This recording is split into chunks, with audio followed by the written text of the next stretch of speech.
This conference will ये now be recorded. Question number 1 से ज्यादा अच्छा सवाल है। लिखा हुआ disclose earning per share in the statement of comprehensive income. एक बात होगी, यानी स्टेटमेंट ऑफ कॉम्प्रिहेंसिव इनकम में हमने डिस्क्लोज करना है। और दूसरा इसमें जो चीज नहीं है, notes on earning per share, वो भी हम करेंगे।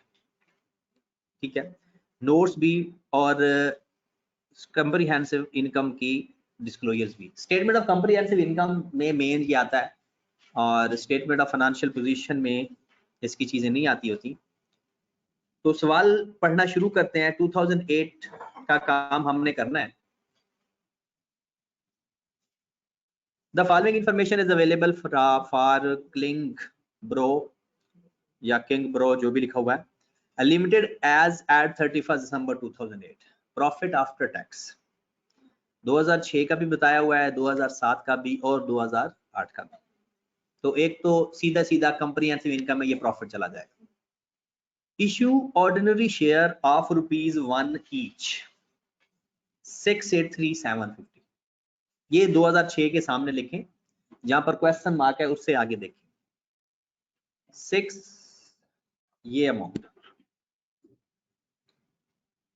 हाँ जी। उसके बाद लिखा हुआ है 10,000 at the rate of ₹20 at the rate of 12% participating preference shares. अब पार्टिसिपेटिंग और नॉन पार्टिसिपेटिंग हमारे सिलेबस में डिस्कस नहीं हुए, तो हम समझेंगे सिर्फ ये प्रेफरेंस शेयर्स है।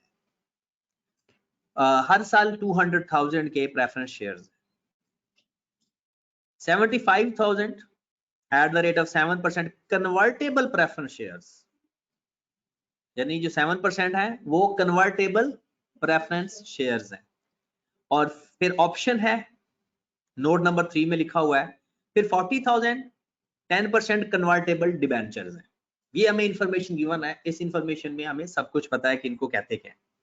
The participating preference shares are non redeemable and non cumulative.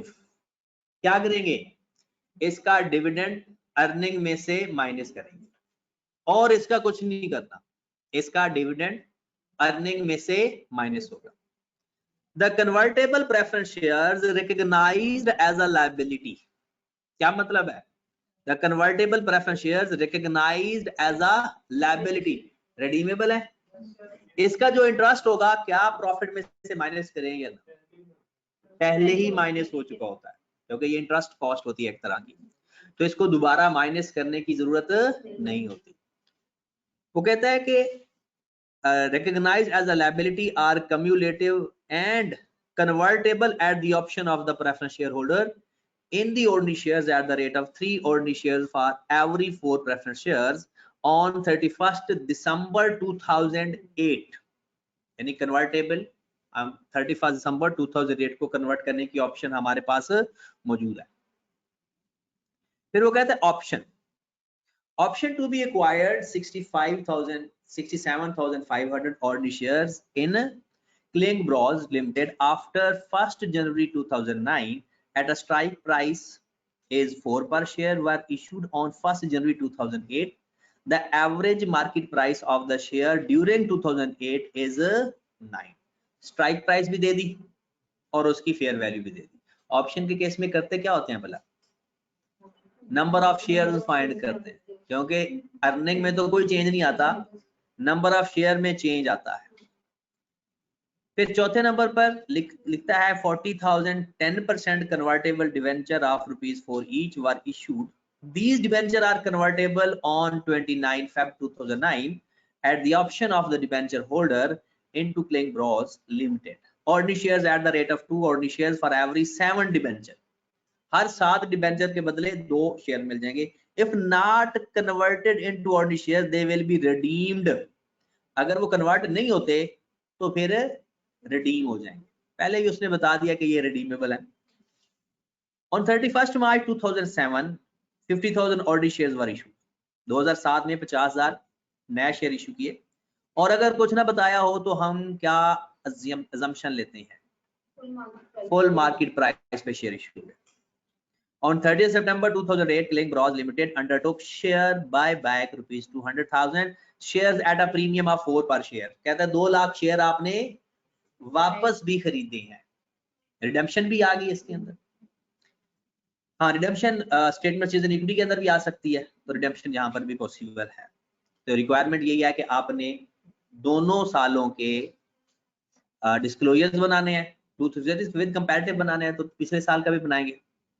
तो पहले हम बनाते हैं जो स्टेटमेंट ऑफ कॉम्प्रिहेंसिव इनकम में चीजें डिस्क्लोज करनी होती हैं, सबसे पहले वो काम करें, तो वो लिख लें पहले।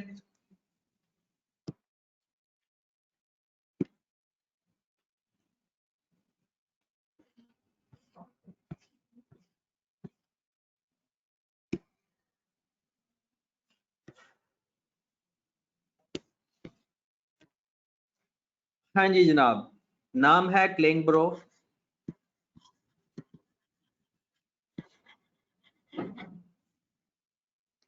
Statement of comprehensive income.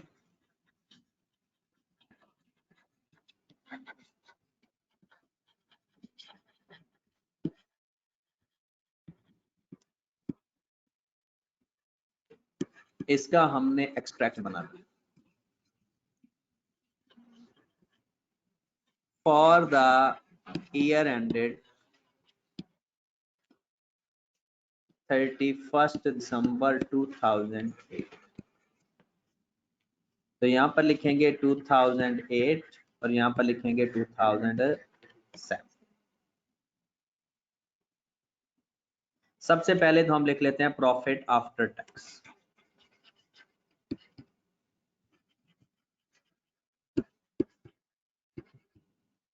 हाँ जी मेरे भाई, प्रॉफिट आफ्टर टैक्स कितना बताया हुआ है? 2007 का 5,50,000 है और 2008 का 6,50,000 है। हमने सवाल पूरा पढ़ लिया है, कोई एरर वगैरह तो है नहीं कि जिसकी वजह से हमें अपने प्रॉफिट चेंज करने पड़े। तो हम लिख लेते हैं 650,000 2008 का प्रॉफिट है और 550,000 2007 का प्रॉफिट, रुपीस में करेंसी है। डन। अब हमें कौन सा प्रॉफिट चाहिए? हमें वो वाला प्रॉफिट चाहिए जो ऑर्डिनरी शेयर होल्डर को डिवाइड होता हो। तो इसमें एक प्रेफरेंस डिविडेंड माइनस कर देते हैं। आप चाहो तो अपनी वर्किंग भी इस अंदाज में कर सकते हो ताकि वर्किंग भी याद रह जाए और एक्सट्रैक्ट भी याद रह रहे हैं, डिस्क्लोजर भी याद रह जाए। जी,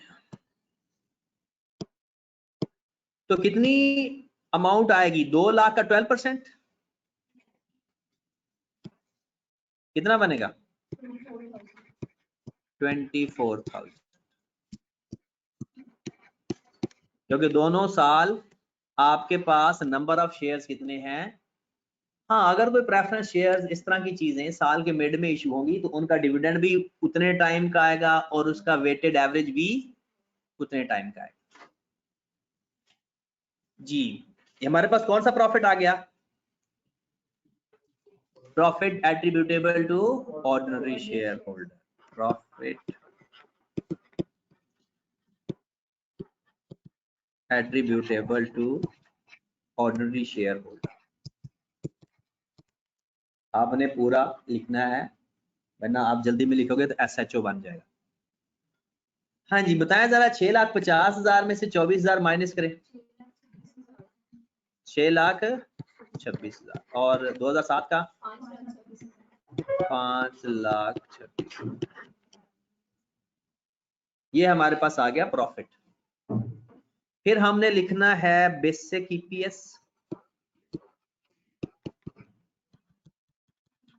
ये स्टेटमेंट ऑफ कॉम्प्रिहेंसिव इनकम में 3 बातें लिखते हैं, profit, basic EPS, diluted EPS, बस। अगर वो स्टेटमेंट ऑफ कॉम्प्रिहेंसिव इनकम के नोट्स या डिस्क्लोजर या एक्सट्रैक्ट है, और अगर नोट्स वैसे कहता है तो फिर हम वो रिकंसिलिएशन भी साथ बना देंगे। अगर वो कहता है नोट्स ऑन फाइनेंशियल स्टेटमेंट, यानी notes of EPS, inclusion of the financial statement, तो फिर वो बात काम करना है जो हमने कल किया था। अभी फिलहाल अगर SOCI का एक्सट्रैक्ट पूछता है, डिस्क्लोजर पूछता है, तो उसमें यही बातें हैं बस। तो बेसिक EPS भी लिख देते हैं, डिल्यूटेड EPS भी लिख देते हैं। और दोनों सालों का बारी बारी फाइंड करके यहाँ पर पुट कर देते हैं, हमारा आंसर आ जाएगा। प्रॉफिट गिवन है, सिर्फ हमें weighted average number of shares चाहिए। तो working number 1,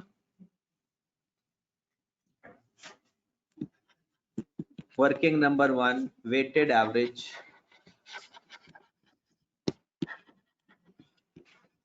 number of shares.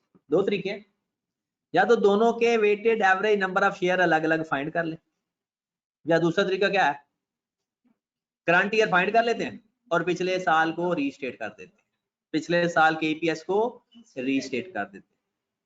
तो आए जरा, आपके पास जो ये नंबर ऑफ शेयर्स गिवन है 683,750, ये है 2007 के ओपनिंग, 2007 के ओपनिंग। तो हमें तो फिर 2007 को भी पूरा करना पड़ेगा, तो बेकार ही लेते हैं, 2007 से शुरू कर लेते हैं और 2008 के weighted average number of share find कर लेते हैं। फिर दोबारा वही बात, या तो 2007 का नॉर्मल ईपीएस फाइंड करके बाद में रीस्टेट कर लो, या इसके ऊपर अगले साल वाले भी फ्रैक्शन अभी से अप्लाई करना शुरू कर दो, तो फिर दोबारा रीस्टेट करने की जरूरत नहीं पड़ेगी। बात समझ लग गई है ना? देखिए, या तो आप फ्यूचर वाले साथ को छोड़ के बोनस शेयर इश्यू कर रहे हो, राइट शेयर इश्यू कर रहे हो, कुछ भी कर रहे हो, कुछ ना करो, सिंपल ईपीएस फाइंड करो, फिर अगले साल के सारी फ्रैक्शन का रेसिप्रोकल मल्टीप्लाई कर दो तो रीस्टेट हो जाएगा। या फिर वर्किंग अभी करने लगे हो, तो अगर आपको लगता है ना अगले साल भी कोई फ्रैक्शन है, तो वो भी आप अभी इस्तेमाल कर सकते हो, और अभी अगर इस्तेमाल कर ली फ्रैक्शन तो फिर दोबारा उसको रीस्टेट नहीं करेंगे। तो देखते हैं, फिर सवाल पे आ जाओ जरा। हाँ जी, क्वेश्चन के अंदर लिखा हुआ है कि आपके पास 683,750 नंबर ऑफ शेयर्स है, 1/1/2007। अगली डेट मुझे कोई बताएगा कि अगली डेट 2007 के साल में कोई शेयर इशू किए, 2007 के साल में देखना है, 31 मार्च 2007, 50,000 नंबर ऑफ शेयर्स। पहली बात, जो पहला पॉइंट है ना, वो तो प्रेफरेंस शेयर्स का है, उसकी बात डिविडेंड उसका एडजस्ट होता है, वो हम कर चुके हैं, अब इस लाइन को दोबारा देखेंगे भी नहीं। दूसरा पॉइंट, तीसरा पॉइंट और चौथा point, that are the potential shareholder, ये कब देखेंगे, जब डिल्यूटेड ईपीएस फाइंड करता हूं। इसका मतलब आप इसको भी नहीं देख, ये पहला पॉइंट भी छोड़ गया, दूसरा भी, तीसरा भी, चौथा भी, तो बाकी रहा कौन से गए, पांचवा और छठा। जब आपको सवाल पढ़ने की टेक्निक आ जाएगी, टाइम हमेशा मैनेज हो जाएगा। तो पांचवें पॉइंट के ऊपर लिखा हुआ है 31 मार्च को आप 50,000 शेयर इशू कर रहे हो, और 30 सितंबर 2008 को फिर 2 लाख शेयर वापस खरीद रहे हो। तो हम क्या करेंगे, 31 मार्च तक जाना है,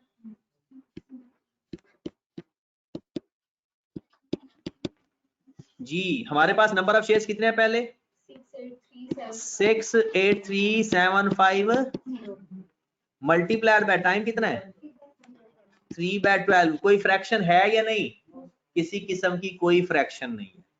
अमाउंट बता,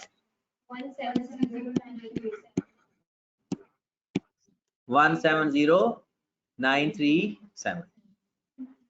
फिर 31 मार्च 2007 से साल के एंड तक कुछ भी नहीं। नया शेयर कितने हुए, 50,000 मल्टीप्लाइड बाय 9/12। अमाउंट बता दें, सॉरी पहले ऐड करना है, पहले ऐड करना है, फिर बाद में 9/12 करना है। ये कितना आ जाएगा, 7,33,750 मल्टीप्लाइड बाय 9/12,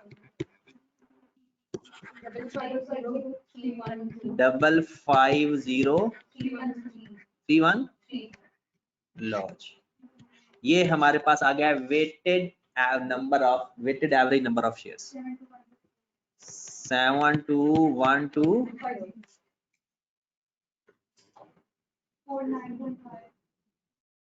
7 to 1 to 4 ये 1 to 5 ये कैसे प्लस किए आपने? दोबारा प्लस करें, ये इन दोनों को प्लस करना है ना।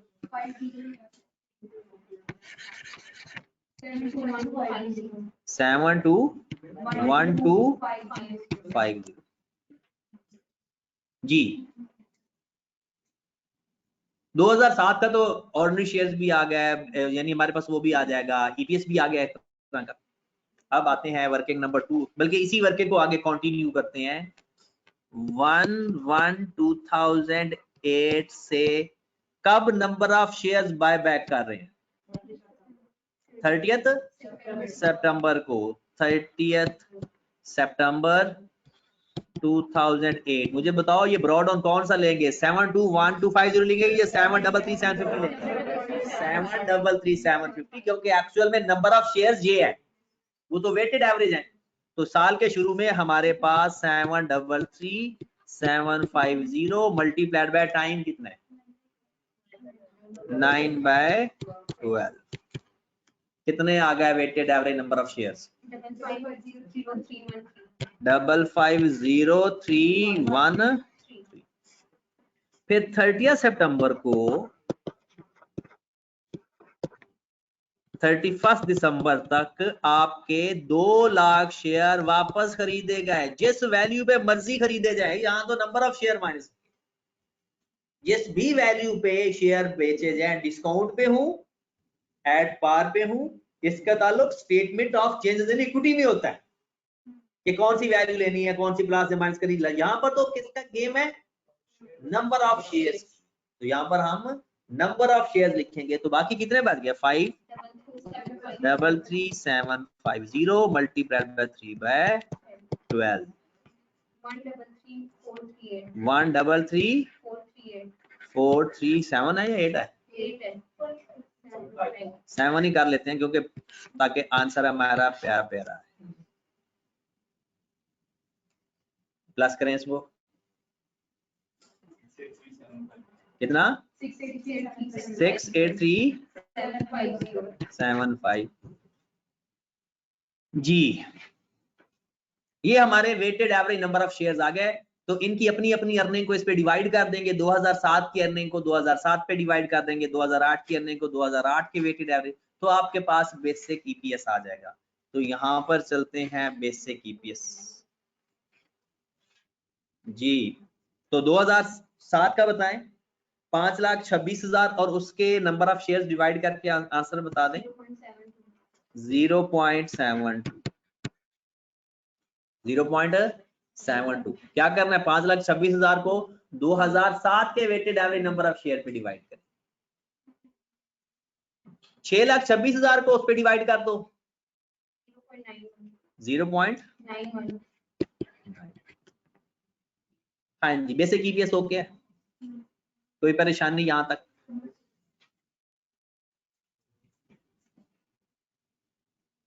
डिल्यूटेड ईपीएस कौन करवाएगा?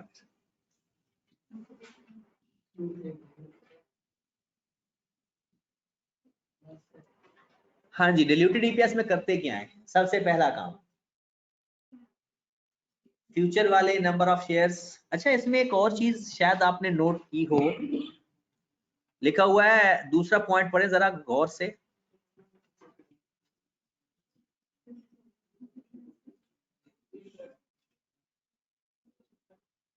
(31 दिसंबर 2008 हमारे ही साल में कन्वर्ट हो रहे हैं और हमने इनको काउंट ही नहीं किया। नहीं तो अगर कन्वर्ट हो गए, नंबर ऑफ शेयर बन गए, तो फिर तो डिलीटेड ना हुआ, फिर तो फ्यूचर हुआ ही ना।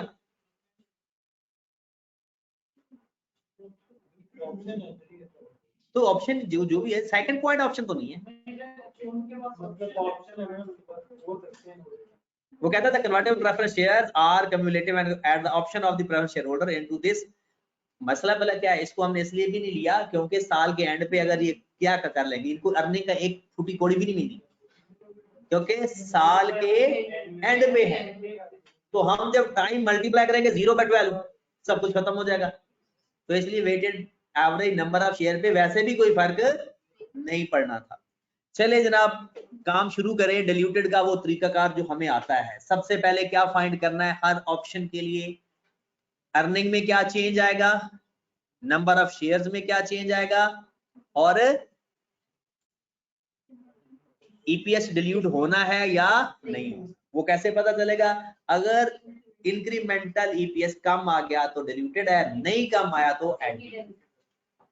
लेकिन अगर एक से ज्यादा हो तो हमें रैंक बनाने पड़ेगा।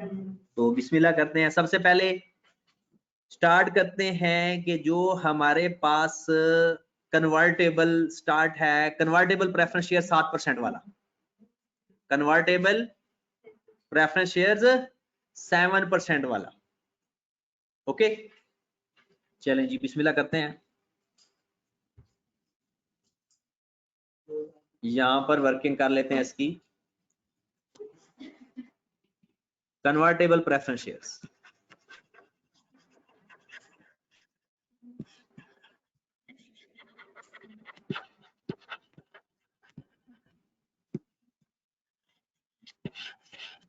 Convertible preference shares. सबसे पहले कन्वर्टेबल प्रेफरेंस शेयर्स और है भी लायबिलिटी वाले हैं। कौन से? लायबिलिटी वाले। क्या सेव होगा, इंटरेस्ट या डिविडेंड? Increase in earning. कितने परसेंट आपको मिल रहा है? 7%। 75,000 पे 7% लेंगे या 2,25,000 का 7% लेंगे? याद रखें जब आपको अमाउंट चाहिए हो ना तो परसेंटेज अमाउंट पर अप्लाई करते होते हैं। जब हमें नंबर ऑफ शेयर चाहिए होते हैं तो परसेंटेज नंबर ऑफ शेयर पर अप्लाई करते होते हैं। 2,25,000 एक अमाउंट है क्योंकि 75,000 मल्टीप्लाइड बाय 3 वो बन जाता है 2,25,000। ठीक है, उसका आपको मिलना है 7%। तो कितनी बनती है आपका डिविडेंड 7% के हिसाब से? कितना? 15,750।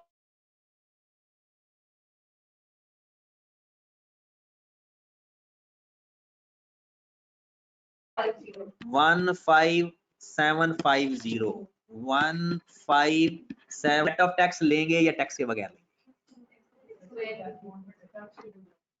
इसको नेट ऑफ टैक्स करना है या नहीं? नहीं, क्योंकि ये डिविडेंड है। चाहे रिडीमेबल का भी हो, चाहे रिडीमेबल प्रेफरेंस शेयर्स क्योंकि उसके डिविडेंड को इंटरेस्ट समझते हैं, कहते नहीं है। ये बात याद रखनी है। ये ना समझना कि ये रिडीमेबल है, ये लायबिलिटी में लिखा हुआ है कि इसके ऊपर टैक्स लगेगा, नहीं। और ये होता ही आपको पता है टैक्स के बगैर ये अमाउंट होती है। हाँ जी, इसके ऊपर टैक्स नहीं लगता। तो increase in earning 15,750, increase in number of shares.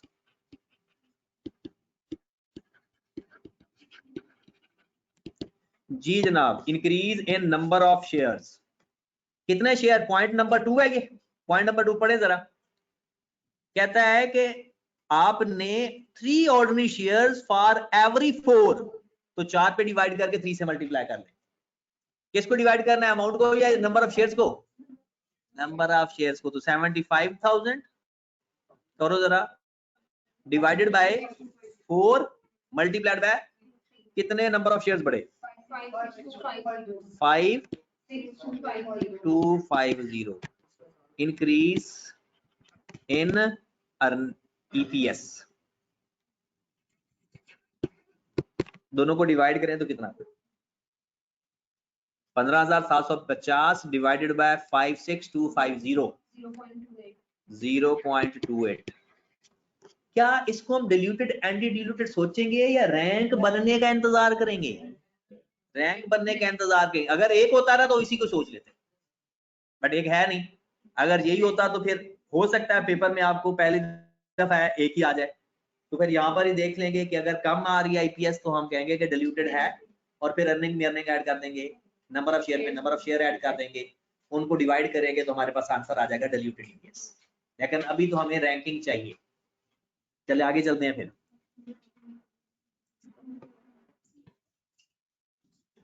Ji, convertible के बाद अगली बात कौन सी आ रही है? ऑप्शन। ऑप्शन को काम ही आसान है। किस दिन ऑप्शन है? जनवरी 2009 में। कितने नंबर ऑफ शेयर्स हैं? 65,500। इंक्रीज इन अर्निंग, कुछ नहीं, increase in number of shares. क्या तरीकाकार था? नंबर ऑफ ऑप्शन, कितनी है number of option? 67500 multiplied by fair price, ये एवरेज प्राइस 9 है, माइनस स्ट्राइक प्राइस क्या है, डिवाइड बाय 9, कितने आ गए number of shares? 37500। Increase in earning है कुछ? इंक्रीज इन ईपीएस, लो ये ऑप्शन भी हो गया, ऑप्शन का भी काम तमाम हो गया। अब आ गया डिबेंचर।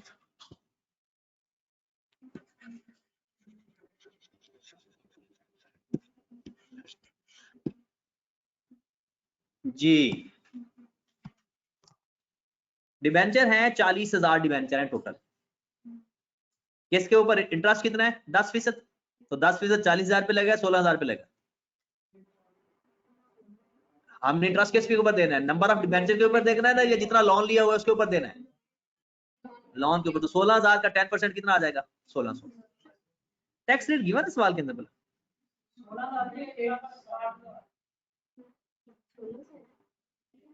अच्छा 1,60,000 है, सॉरी इसको 1,60,000 कर लो, 1,60,000 कर लो, ये गलत लिखा गया।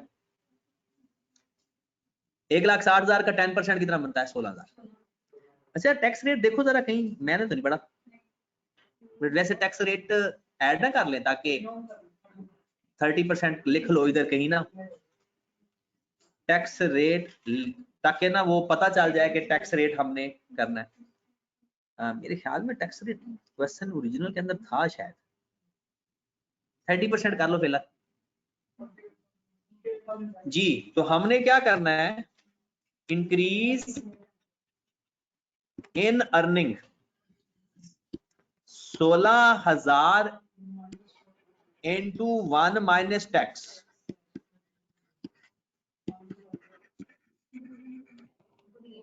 4,800। 16,000 टोटल इंटरेस्ट बनता है और वो नेट ऑफ टैक्स लेना। हाँ टैक्स ना गिवन होता तो फिर 16,000 ले लेते, वहां नहीं पेपर में अज्यूम करना, पेपर में गिवन होगा तो लेंगे, नहीं गिवन होगा तो नहीं लेंगे। Increase in earning, increase in number of shares, कितना? 11,200, increase in number of shares.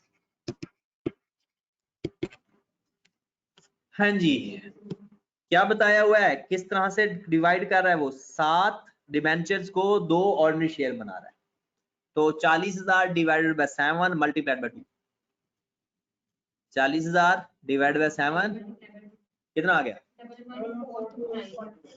4,4,2 30 करने की ऑप्शन नहीं है?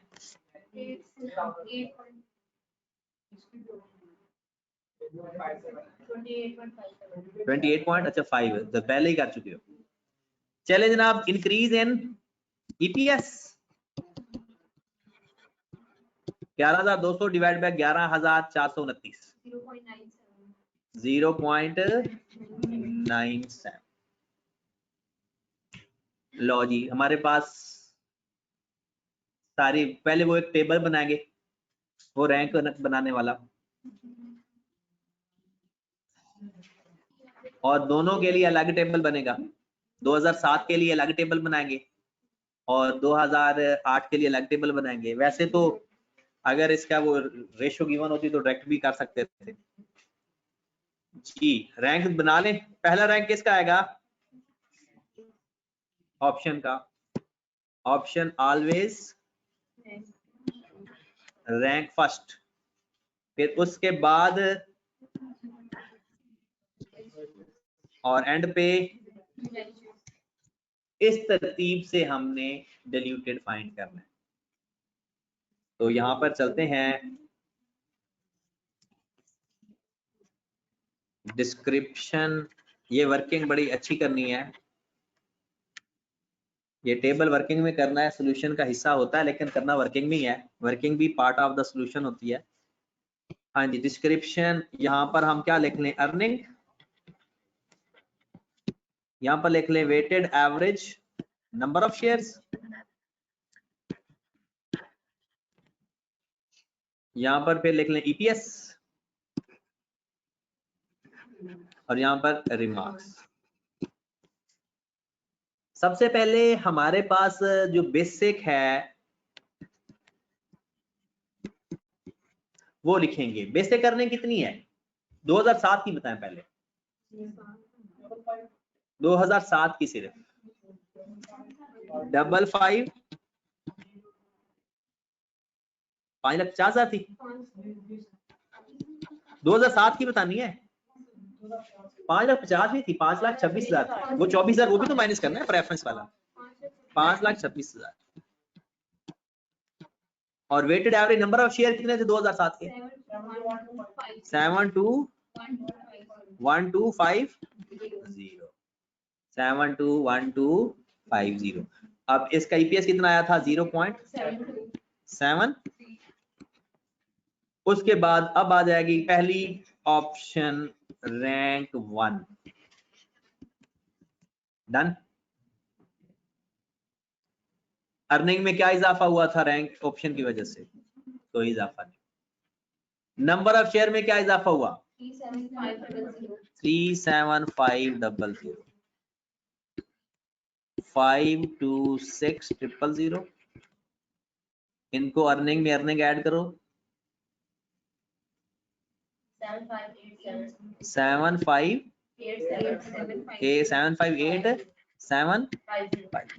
इनको डिवाइड करें 0.69। डिल्यूटेड या एंटी डिल्यूटेड, जब तक डिल्यूटेड का सिलसिला चलता रहेगा हमारा क्वेश्चन चलता रहेगा। डिल्यूटेड। नेक्स्ट रैंक किसका है शेयर्स का, प्रेफरेंस शेयर्स। अर्निंग में कितना इजाफा किया था 15,750। नंबर ऑफ शेयर में कितना इजाफा हुआ था 56250। लो जी, अर्निंग में अर्निंग ऐड करवा दो 541,750। शेयर्स में शेयर्स ऐड करवा दो 81। डिवाइड करो 0. डिल्यूटेड या एंटी डिल्यूटेड,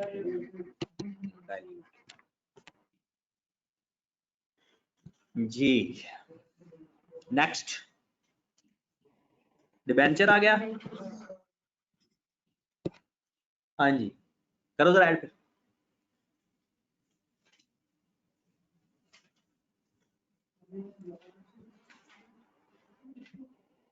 जी, अर्निंग में कितना इजाफा हो रहा है 11200। शेयर्स में कितना इजाफा हो रहा है 1142।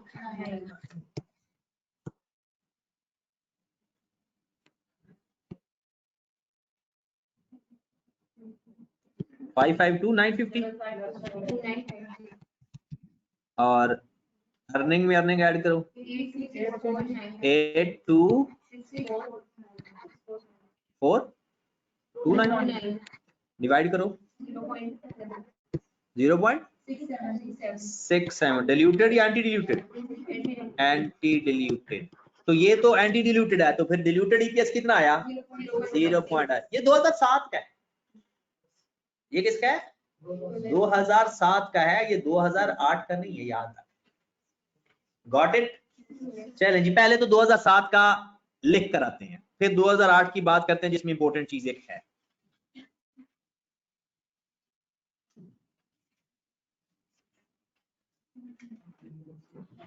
जी जनाब, 2007 का डिल्यूटेड कितना है 0.67 या 0.66 0.66। आखिरी बात,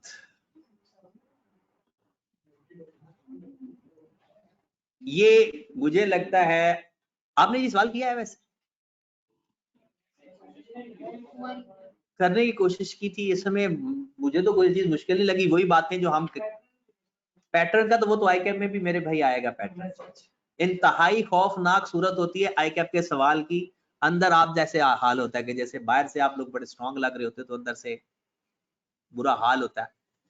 तो आई कैप के सवाल का भी यही हाल होता है, बस वो ना एक पैटर्न इस तरह से वो देता है, डराने की कोशिश करता है। अब 2007 में आओ जरा, 2007 में तो आप आ चुके हो। 2008 में जरा गौर फरमाइएगा, शायद ही कोई आप में से पढ़ा लिखा बंदा बैठा हो और वो ये बता सकता है कि जनाब जो 2008 में पोटेंशियल शेयर होल्डर है ना, उनमें से पॉइंट नंबर 2 नहीं है। 2008 में जब आप 2008 पे साल के एंड पे खड़े होंगे और आपने ये देखना है कि फ्यूचर में कौन कौन लोग हैं जो आपके ऑर्डिनरी शेयर होल्डर बन सकते हैं, तो पॉइंट नंबर 2 के पास ऑप्शन क्या है? 31 दिसंबर। ऑप्शन गुजर गई, फिर नहीं बन सकता वो। ये जो डेट गुजर गई तो फिर तो नहीं वो बन सकता शेयर। हाँ, अगर वो ये कहता है इस डेट को बनेगा तो ये होगा, इस डेट को बनेगा तो ये होगा, अब उसने अगली नेक्स्ट डेट ही नहीं बताई, तो इसका मतलब ये है कि आपके 2008 में जो पोटेंशियल शेयर होल्डर हैं वो सिर्फ ऑप्शन है या डिबेंचर, या ऑप्शन है या डिबेंचर। तो इसका मतलब है उसका जो डिल्यूटेड ईपीएस होगा तो समथिंग डिफरेंट फ्रॉम द 2007, उसके लिए जो अर्निंग का इजाफा होगा, अदरवाइज सेम होता, क्योंकि ईपीएस वही फाइंड कर रहे हैं, सारा कुछ वही करते। तो इसमें हमने करना क्या है, हमें एक्स्ट्रा वर्किंग नहीं करनी पड़ेगी, सिर्फ रैंकिंग देनी पड़ेगी। प्रेफरेंस शेयर होल्डर निकाल दो, बाकी दोनों को रैंक दे दो। पहला रैंक किसका आएगा? ऑप्शन का। दूसरा रैंक किसका आएगा? डिबेंचर। और इंटरेस्टिंग बात, आपको पता है कि डिबेंचर, वैसे तो अगर मैं सवाल कर रहा हूँ तो मुझे पता है कि जो पहला आंसर है ना वो डिल्यूटेड ईपीएस है, 0.66 है। लेकिन अगर आप कहोगे कि सर नहीं हमने ये देखना भी है अपनी आंखों से, तो आप मुझे बताएं कि अगर हमारे पास ये प्रेफरेंस शेयर होल्डर ना होते, ये वाली चीज ना होती, यही थे ना, तो रैंक फिर किन दोनों के दरमियान में होना था? तो ऑप्शन तो 1 नहीं आएगा, और ये क्या आएगा फिर? 2। ये तो वैसे ही एंटी डिल्यूटेड है, इसका अच्छा भला ईपीएस आ रहा है, लेकिन फिर भी टाइम ना हो तो बंदा डायरेक्ट लिख देता है, लेकिन अगर टाइम हो तो बेहतर है कि बंदा कर ले जी। बाकी सारा वही पैटर्न है, उसी पैटर्न के साथ चलेंगे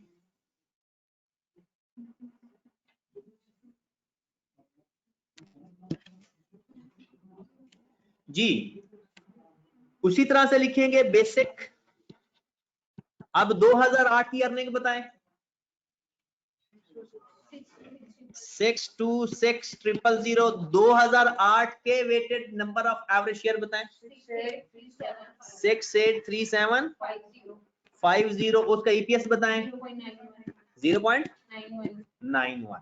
गॉट इट। फिर उसके बाद ऑप्शन आया, अर्निंग में कुछ ऐड नहीं हुआ, नंबर ऑफ शेयर में कितना ऐड हुआ? 37500। बिल्कुल वैसे ही है, अर्निंग आ गई 6,26,000। 683750 प्लस 37500, ये तो पिछली दफा प्लस किया था ना। अच्छा, उसमें weighted average number of share होते हैं 7212, डिवाइड करें आपस में,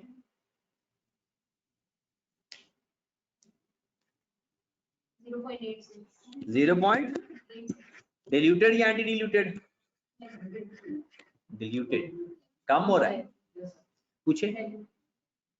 ऑप्शन जो पॉइंट था उसमें वो इशू लिखा हुआ है 1 जनवरी 2008। तो जनवरी 2008 में तो हमारे वो हुआ है ना, ऑप्शन एक्सरसाइज करने वाली 2019 है, 2009 है। ऑप्शन एक्सरसाइज करने की डेट और है, देखें ना, वो कहता है कि 1 जनवरी 2009, उसके भी बाद option to acquire ordinary shares in Kling Bros limited after 1 January 2009 at a strike price this on 1 January 2008। वो ऑप्शन इशू हो रही है, मतलब वो ऑप्शन का एग्रीमेंट हो रहा है जी। उसके बाद आ जाएंगे डिबेंचर पे डायरेक्ट। डिबेंचर में नंबर ऑफ अर्निंग में कितना इजाफा हुआ? 11,200 और शेयर में कितना इजाफा हुआ? 429। तरीकाकार वही है, तरीकाकार चेंज नहीं हो सकता। तो 11,200 प्लस करें 67200 और अर्निंग 632,679 आपस में डिवाइड करें 0.1 पॉइंट कौन सा?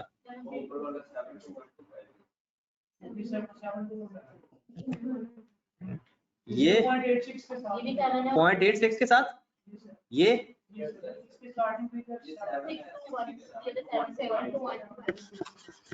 721250 ठीक है 73 0 पॉइंट एंटी डिल्यूटेड। तो डिल्यूटेड ईपीएस कितना आ गया? 0.8। ये हमारा बस वर्किंग सारी यही होती है, इससे ज्यादा वर्किंग पॉसिबल नहीं होती। 0.86 वर्किंग इतनी ही होती है। ये हमारा ओवरऑल है extract statement of comprehensive income. Profit लिखा, बेसिक ईपीएस लिखा, डिल्यूटेड ईपीएस लिखा। हाँ, अगर वो कहता है नोट्स ऑन ईपीएस, उसके लिए सारी यही बातें जो हमने फाइंड किया है ना, उनको एक अंदाज में लिखना है। अगर हम इसके अलावा वर्किंग नहीं है, पैटर्न याद रखना है।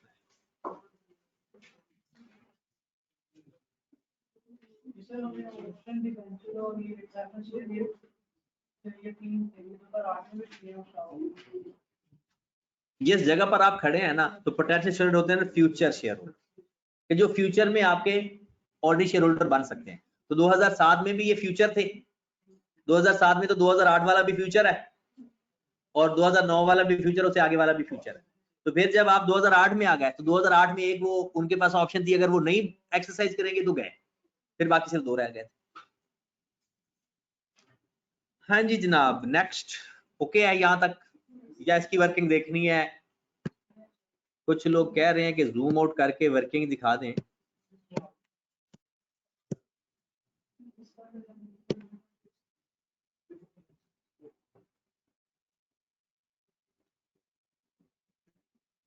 तो ये है ऑलमोस्ट, नहीं थोड़ी सी और भी है, तो हम इधर ही जाते गए हैं।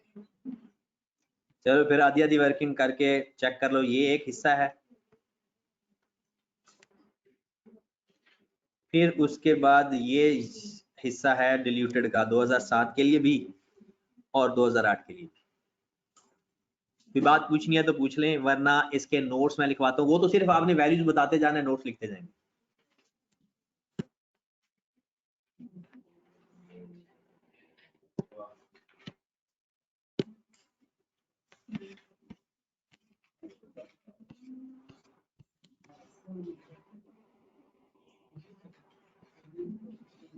ये टेस्ट में क्वेश्चन नहीं था काके, ये क्वेश्चन जो मैंने आपको ईपीएस के 2 क्वेश्चन दिए थे, उनमें से एक क्वेश्चन करवाया था, और ये दूसरा क्वेश्चन है जो क्लास में आपको 2 क्वेश्चन दिए थे फाइनल प्रैक्टिस के लिए ईपीएस के, ये उसमें से दूसरा सवाल है। हाँ जी, अब जरा नोट्स लिखें। नोट्स ऑन ईपीएस अगर लिखना है तो वो बहुत आसान होते हैं। मतलब अब आप लोग कुछ 6 महीने तो बड़े हो गए हो, अगर आप गौर फरमाएं तो जितने नोट्स और एक्सट्रैक्ट की बात करें ना, तो बात वर्किंग सबकी सेम है। जर्नल एंट्री पास करनी हो, एक्सट्रैक्ट बनाने हो, डिस्क्लोजर हो, लेजर्स बनाने हो, कुछ भी पूछे, बैकएंड पे वर्किंग एक ही होती है। अब इसके अगर हम नोट्स और ओवरऑल हम देखें डिल्यूटेड ईपीएस और अगर बेसिक ईपीएस वो पूछता तो हम ये काम करते, पेपर में डिस्क्लोजर आ जाते हैं, बच्चों की जान निकल जाती है। पूछा तो आपने काम तो फिर भी वही किया। तो notes on EPS,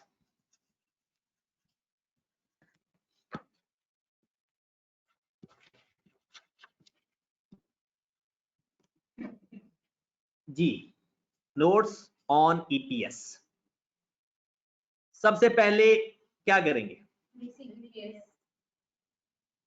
basic EPS की हेडिंग देते हैं।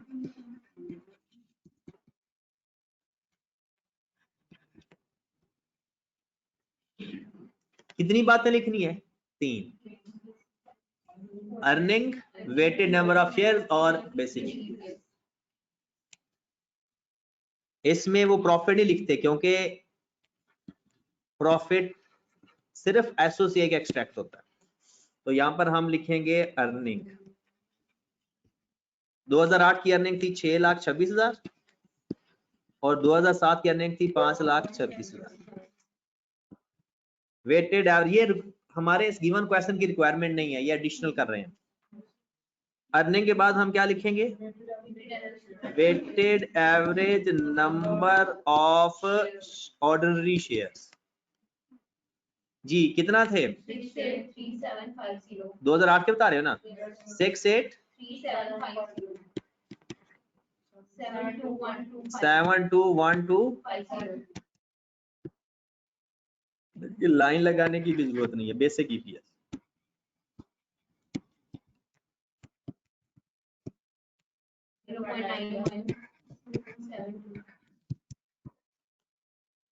ये एक नोट पूरा हो गया हमारा। फिर किस पे लिखेंगे, diluted EPS.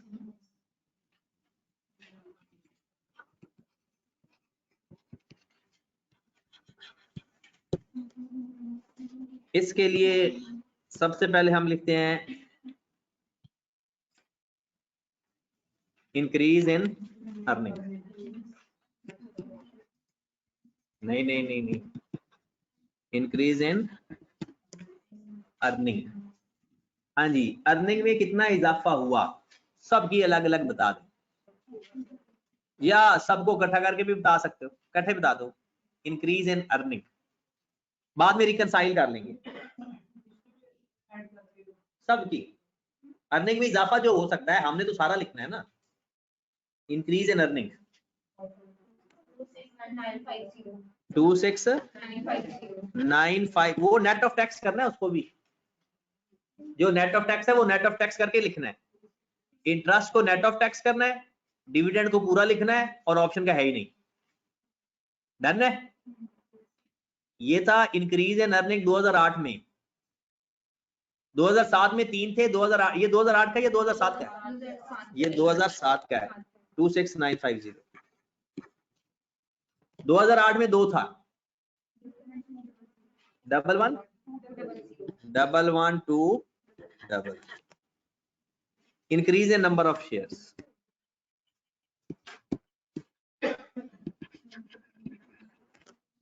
Increase in number of shares. 6,7,6,7,9. किसके?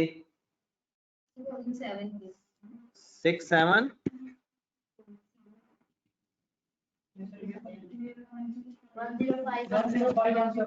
105, 179। ये आपने बताने 2007 के, 2008 के भी बता दें। कितना? 4892। मैंने सबका अलग अलग लिखते वो ज्यादा बेहतर है, क्योंकि उसमें आपको परेशानी ना होती कि सबका अर्निंग लिख लेते पहले, फिर सबका ईपीएस लिख लेते। अब हमें इनको ही डिवाइड करके ईपीएस बनाना पड़ेगा अपना, तो वो जो आपका गिवन होगा ना उसके साथ मैच नहीं करेगा। ठीक है, लेकिन आप फिलहाल ये लिख दो डिल्यूटेड ईपीएस,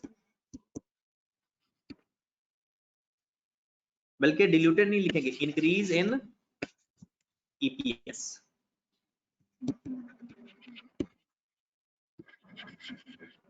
$11,200 को इस पे डिवाइड कर देंगे, 26,950 को इस पे डिवाइड कर देंगे। 0.2 2008, 0.23 और दूसरे का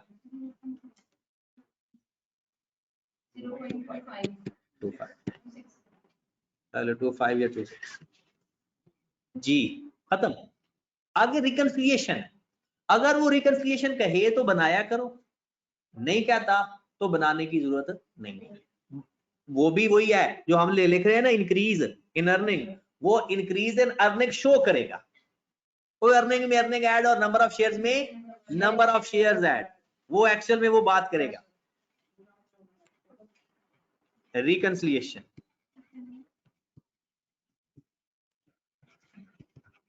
किसकी रिकंसिलिएशन होगी पहले? अर्निंग की। जी, अर्निंग में इंक्रीज इन अर्निंग में सबसे पहले क्या है?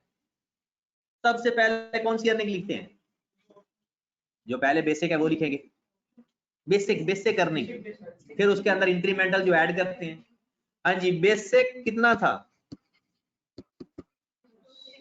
626,000 और 526,000। फिर सबको ऑप्शन था, डिबेंचर था और प्रेफरेंस शेयर थे।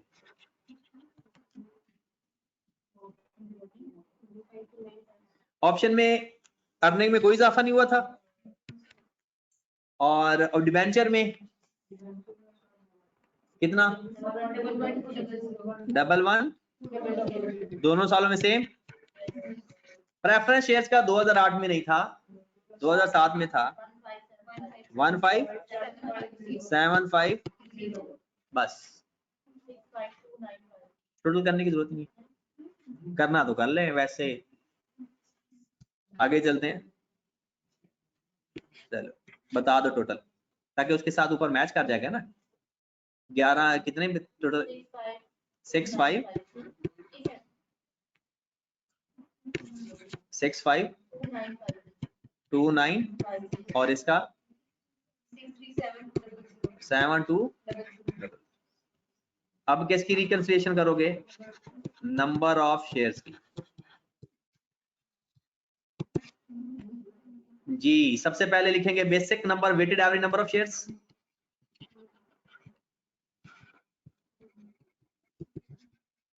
जब भी ये सवाल पेपर में आता है, आपको कोई एक पोटेंशियल शेयर होल्डर गिवन होगा, सिर्फ एक, क्योंकि ये क्वेश्चन बहुत फिर लेंथी हो जाता है। हाँ जी, बताया जी। Weighted average number of shares पहले की 2007 के कितने थे? पहले 7212 और 2008 के 68375। फिर इंक्रीज ऑप्शन की वजह से, फिर डिबेंचर की वजह से, और फिर प्रेफरेंस शेयर्स की वजह से। ऑप्शन में कितने नंबर ऑफ शेयर इंक्रीज हुए थे? 37500 37500। और डिबेंचर 11429 11429। और प्रेफरेंस शेयर्स के वो एक साल में याद। चलिए जनाब, सवाल आपका कंप्लीट हो गया, टोटल करके लिख लो। ये हमारी रिकंसिलिएशन भी होगी। क्वेश्चन लेंथी था लेकिन मुश्किल नहीं है। ये काम वही है जो शुरू में हम बेसिक ईपीएस फाइंड करने के लिए जो बातें हमने पढ़ी, और डिल्यूटेड ईपीएस के लिए हमने बातें पढ़ी, क्योंकि हमने तो सारा कुछ ही एक सवाल के ऊपर करने की कोशिश की है, जिसकी वजह से ये लेंथी हो गया। हाँ जी जनाब, तो ये आपका काम हो गया खत्म। अब आप इस क्वेश्चन की जो जो चीजें आपको प्रॉब्लम क्रिएट कर रही थी उसको हम देखते जाते हैं। सर जी सॉल्यूशन दिखा दें। ये सॉल्यूशन तो बाय पार्ट्स ही नजर आ सकता है।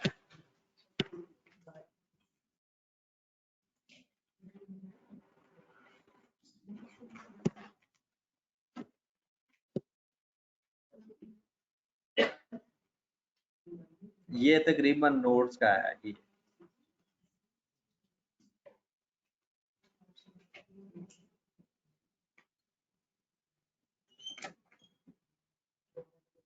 चलें जनाब,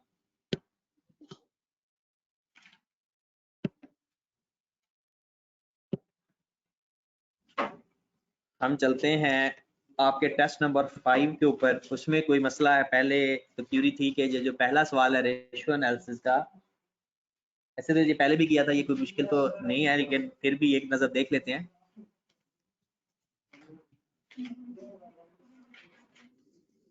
ज़ाहिर सी बात है, टेस्ट देने का मकसद और इस क्लास रखने का मकसद यही है कि जो परेशानी आपको हो वो दूर हो जाए। जी, लिखा हुआ है कि उसने 17 मार्क्स का ये क्वेश्चन दे दिया और प्योर कॉमन सेंस और थोड़ी सी अंडरस्टैंडिंग। लिखा हुआ है कि स्टेट द इफेक्ट, इंक्रीज होगी रेशियो, डिक्रीज होगी, या कोई भी इंपैक्ट नहीं आएगा। याद रखें एक बात, वैसे ही आपको जनरल नॉलेज के लिए बता देता हूं, फिर ये सवाल करते हैं। अगर रेशियो आपकी 1.8 है, रेशियो आपकी, आप इसको लिख सकते हो 18/10।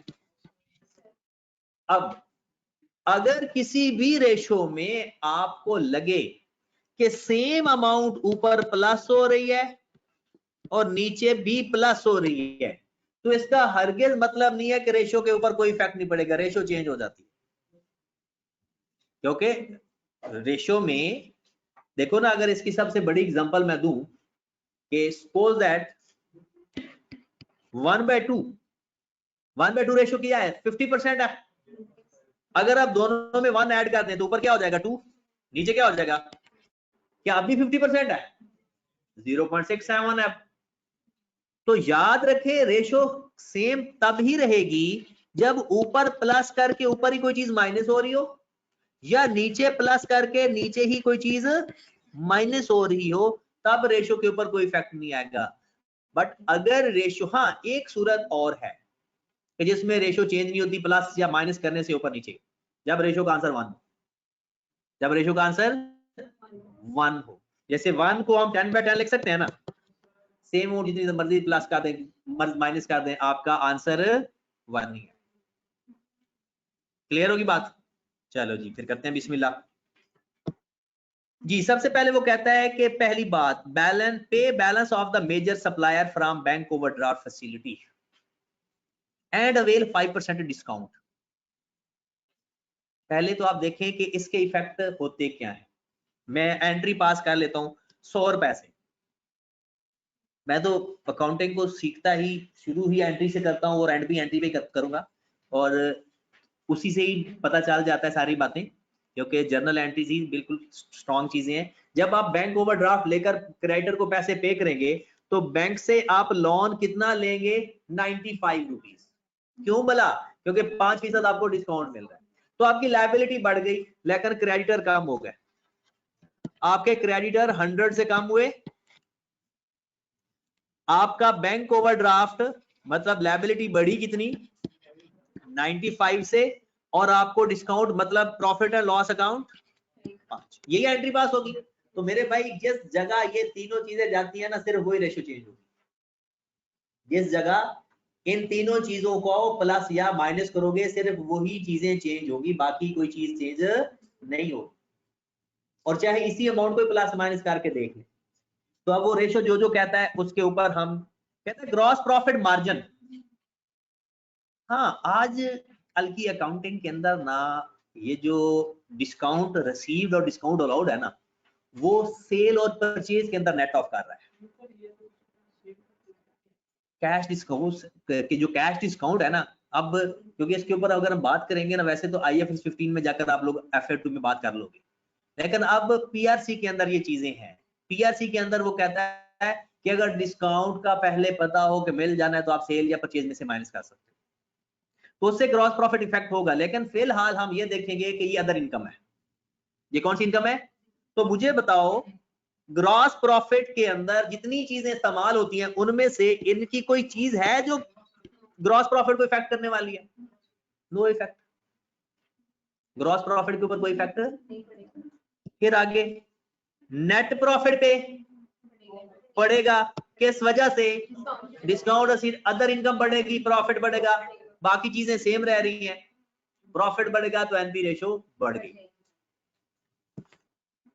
फिर करंट रेशो।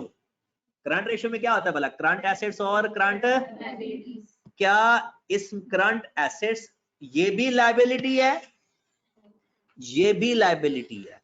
आपका फार्मूला होता है current asset over current liability. अब करंट एसेट में कोई चेंज नहीं आ रहा, करंट लायबिलिटी 100 से कम हो रही है, 95 से बढ़ रही है, तो नेट लायबिलिटी कम हुई या ज्यादा? नेट करें, देखो 100 से क्रेडिटर माइनस हो रहे हैं, लायबिलिटी कम हो गई, करंट लायबिलिटी, और 95 से बैंक ओवरड्राफ्ट से लायबिलिटी बढ़ रही है, तो ओवरऑल करंट लायबिलिटी में कोई फर्क पड़ेगा? कितनी से? 5 से। करंट एसेट वही रहे, करंट लायबिलिटी पहले से कम हो गई, तो बताओ करंट रेशियो पे क्या फर्क पड़ा? इंक्रीज हो गया, तो करंट रेशियो भी पहले से वो समझ लग रही है या पूरी तरह समझ लगना जरूरी है, क्योंकि अब तो कोई टाइम है नहीं कि हम कोई और वेट कर सके।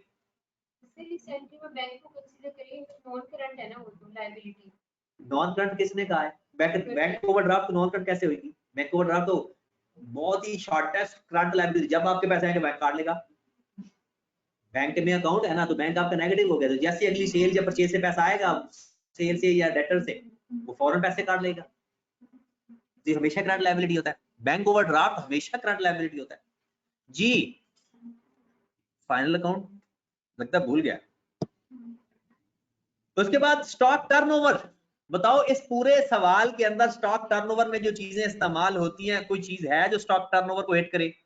अच्छा, स्टॉक टर्नओवर में होती है क्या चीजें? कॉस्ट ऑफ सेल नहीं है, कोई चीज कॉस्ट ऑफ सेल में ना परचेज है, ना ओपनिंग स्टॉक, ना क्लोजिंग स्टॉक, और दूसरा स्टॉक, तो इसका मतलब है स्टॉक टर्नओवर पर कोई फर्क नहीं पड़ेगा।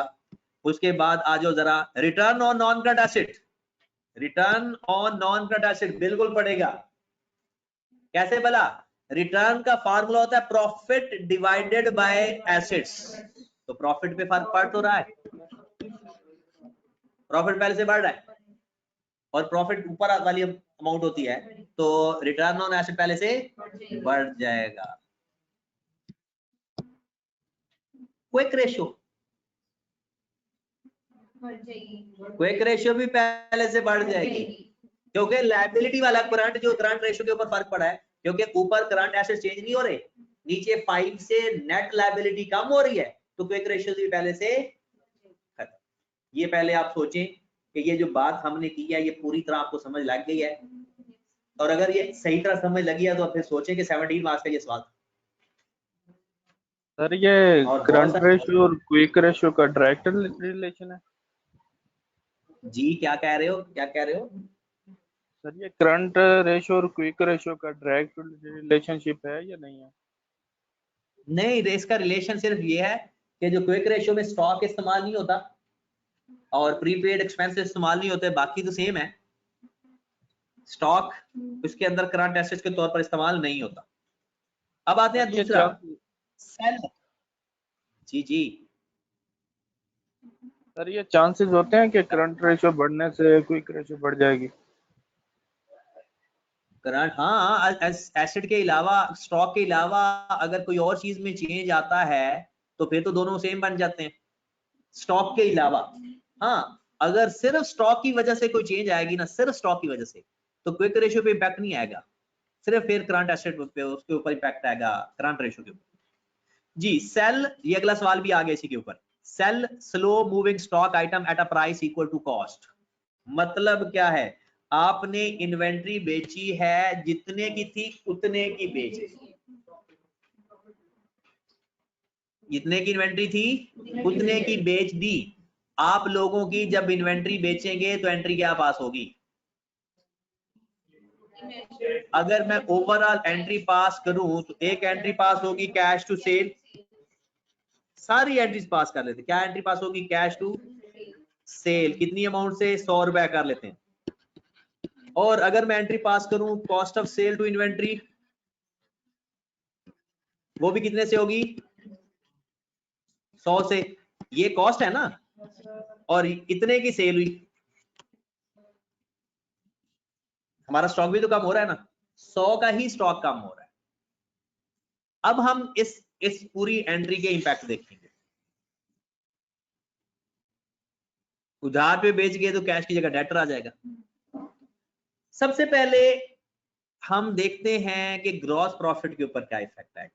ग्रॉस प्रॉफिट में आता है सेल, कॉस्ट ऑफ सेल, बस दो ही चीजें होती, सेल और कॉस्ट ऑफ सेल।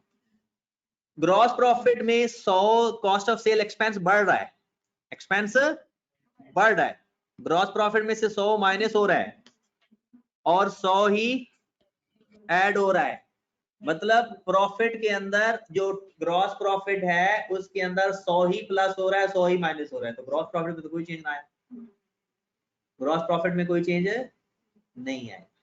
क्या आएगा? क्या होगा कितना?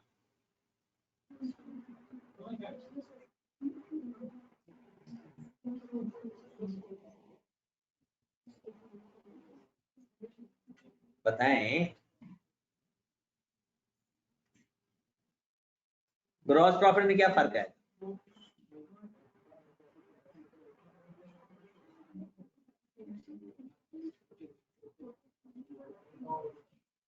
देखो ना, जितने की सेल है उतने की कॉस्ट ऑफ सेल है, ठीक है, जितने की सेल है उतने की कॉस्ट ऑफ सेल है। हाँ जी बताएं, मुझे पता है आपने आंसर याद किया हुआ है। ग्रॉस प्रॉफिट परसेंटेज कम हो जाती है, भला क्यों?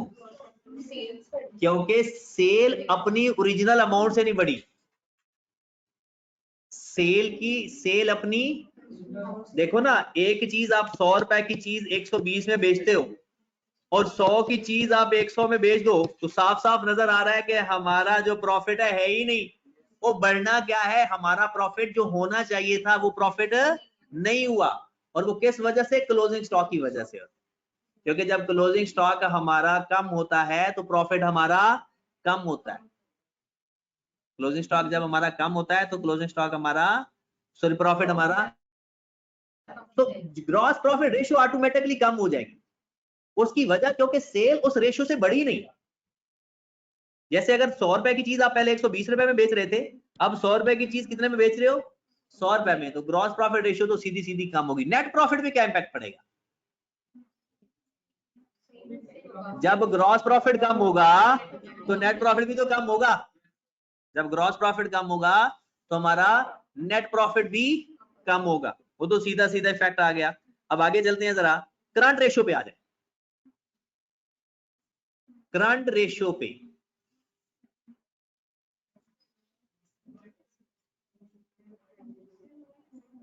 हाँ जी देखें, करंट रेशियो में क्या हुआ, आपका कैश प्लस हुआ, इन्वेंट्री आपकी, दोनों करंट एसेट है ना, तो करंट एसेट में ही प्लस हो रहा है, करंट लायबिलिटी में ही माइनस हो रहा है, तो करंट रेशियो पे कोई फर्क नहीं पड़ेगा। क्विक रेशियो पे फर्क पड़ेगा, उसमें ये चीज प्लस तो हो रही है लेकिन इन्वेंट्री तो उसमें है ही नहीं। मतलब क्विक एसेट्स बढ़ रहे हैं लेकिन लायबिलिटी उसमें से माइनस, तो इसका मतलब है क्विक रेशियो पहले से बढ़ गया। याद रखें, चाहे हम लोग नुकसान में क्यों ना चीज बेचें, क्विक रेशियो बढ़ जाती है। हम नुकसान पे ही क्यों ना बेचें, क्योंकि उसमें कैश या डेटर ऐड हो रहा होता है और इन्वेंट्री माइनस हो ही नहीं रही होती। तो क्विक रेशियो पहले से, stock turnover ratio, stock turnover ratio बढ़ेगा या कम होगा? प्रॉफिट कम हो रहा है लेकिन नीचे एसेट्स आना है, लेकिन ये नॉन करंट एसेट तो नहीं है, देखना जरा, नॉन करंट एसेट है नहीं, प्रॉफिट कम कर रहे हो और टर्नओवर नॉन करंट एसेट आप कह रहे हो नो इफेक्ट।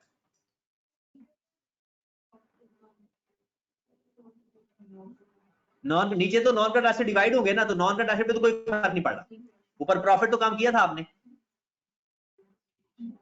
जब नेट प्रॉफिट कम करोगे तो ओवरऑल आपकी स्टॉक टर्नओवर रेशियो कम हो जाएगी। कौन सा रह गया बाकी? स्टॉक टर्नओवर के बारे में बताएं जी, किसके ऊपर? वही स्टॉक टर्नओवर भी बताएं।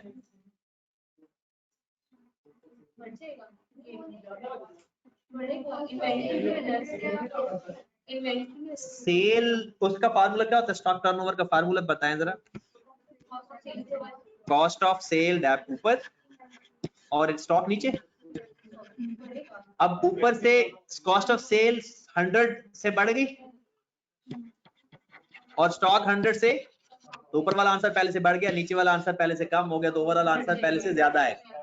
आप वैल्यू यूज कर लें, पहले कॉस्ट ऑफ सेल थी 5 या 500 थी और स्टॉक था पहले 200, आंसर कितना आया होगा 2.5। अब आपने कहा जी 100 की कॉस्ट सेल चीजें बेची, ऐसे ही होगा 600 को 100 पे डिवाइड करेंगे तो कितना हो जाएगा 6। कॉस्ट ऑफ सेल बढ़ रही है, इन्वेंट्री कम हो रही है, कॉस्ट ऑफ सेल बढ़ रही है, इन्वेंट्री कम हो रही है। ये भी देखना स्टॉक टर्नओवर और इन्वेंट्री होल्डिंग पीरियड का फार्मूला भी उल्टा है, तो फिर इसके कमेंट्स भी उल्टे हो जाएंगे। खत्म हो गया, बात सारी चीजें होगी। अब आ जाओ recover debts balance by paying cash discount 10%। ये बिल्कुल वही बात आ गई पहले वाली, recover debtors balance by offering cash discount 10%। Entry pass कर लेते हैं। आपके पास कैश कितना आया होगा 90 रुपए या 100 रुपया? डिस्काउंट अलाउड को मैं लिख दूं प्रॉफिट एंड लॉस अकाउंट, चीज ज्यादा आसान हो जाएगी। और डेटर कितने से कम हो रहे हैं, यही होगा, काम ये आसान है। हाँ जी, कैश में इजाफा पहले है जीपी रेशो, पहली रेशो कौन सी जीपी, कोई फर्क पड़ेगा या नहीं? नहीं। एनपी रेशो बढ़ेगा, जब के पैसे सारे लाए हो, एनपी रेशो कम होगी, एनपी रेशो कम होगी, बात समझ लगी है? उसके बाद अगली रेशियो है करंट। करंट रेशियो में क्या होगा, तसल्ली से, करंट रेशियो पे क्या फर्क पड़ेगा?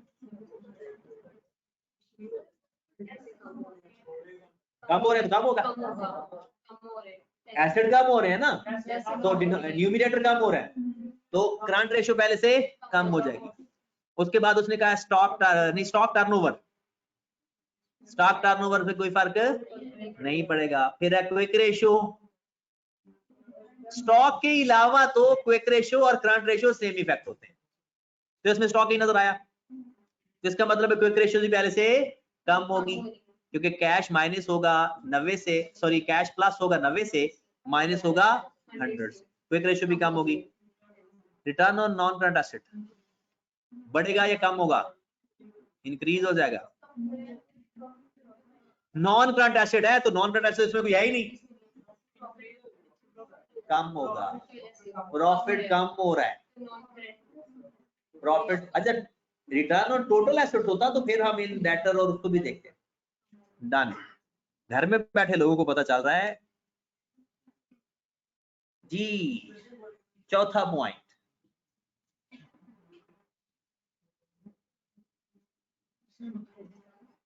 Offer extended credit terms of 90 days. आपने 90 दिन ऑफर की कि चलो जी 90 दिन के लिए आप पैसे लेट दे दिया करें, जिसकी वजह से increase in sale add existing margin, GP ratio पे कोई फर्क नहीं पड़ेगा, क्योंकि उसने खुद कह दिया एग्जिस्टिंग मार्जिन। उसी याद रखें, अगर डिस्काउंट पे सेल करोगे ना, डिस्काउंट पे, तो आपका जीपी रेशियो कम होगी हमेशा। डिस्काउंट पे सेल करो, बगैर प्रॉफिट के सेल करो, लॉस पे सेल करो, हमेशा जीपी रेशियो कम होगी। तो वो कहता है कि आपकी ओवरऑल सेल्स बढ़ गई हैं लेकिन मार्जिन आपका वही है, तो मार्जिन तो चेंज ही नहीं किया, तो जीपी रेशियो में कोई चेंज नहीं है, एनपी रेशियो पहले से बढ़ गई। भला क्यों? क्योंकि सेल्स बढ़ गई और अदर एक्सपेंस तो वही रहे ना, फिक्स एक्सपेंस। अगर मैं बात करता हूँ, ये पहले भी बड़ी डिटेल में बात की, मैं कहता हूँ पहले हम बेचते हैं 100 रुपए की चीज, 100 रुपए की टोटल सेल करते हैं और 80 रुपए की कॉस्ट आती है, प्रॉफिट कितना आ गया 20। हमने चीज और इसका अगर रेशियो फाइंड करें तो 20% बन रहा है, ऐसा ही है। सेल्स हो गई 200, कॉस्ट ऑफ सेल हो गई 160, प्रॉफिट हो गया 40, लेकिन जीपी रेशियो फिर भी 20% है। चेक करके देख लो, जीपी रेशियो पहले 20 को 100 पे डिवाइड किया, अब 40 को 200 पे डिवाइड करेंगे फिर भी 20% आ जाएगा। तो उसने खुद ही कह दिया एग्जिस्टिंग मार्जिन, तो जीपी रेशियो पे कोई फर्क। अब आगे आते हैं, पहले अदर एक्सपेंस होते थे 15 और अब भी अदर एक्सपेंस कितने हैं, क्योंकि फिक्स्ड एक्सपेंस तो चेंज नहीं हो जाएंगे। तो इसका एनपी आ गया 5 और इसका एनपी कितना आ गया 25। तो सेल्स ज्यादा होने से डिस्काउंट ऑफर करके सेल्स ज्यादा होने से एनपी रेशियो पहले से बढ़ जाता है, but GP ratio existing margin होता है तो नो चेंज, और डिस्काउंट हो तो पहले से कम हो जाए। और आपको पता है वो डिस्काउंट ऑफर क्यों करता है? मार्केट में अपना शेयर बढ़ाने। डन, चले।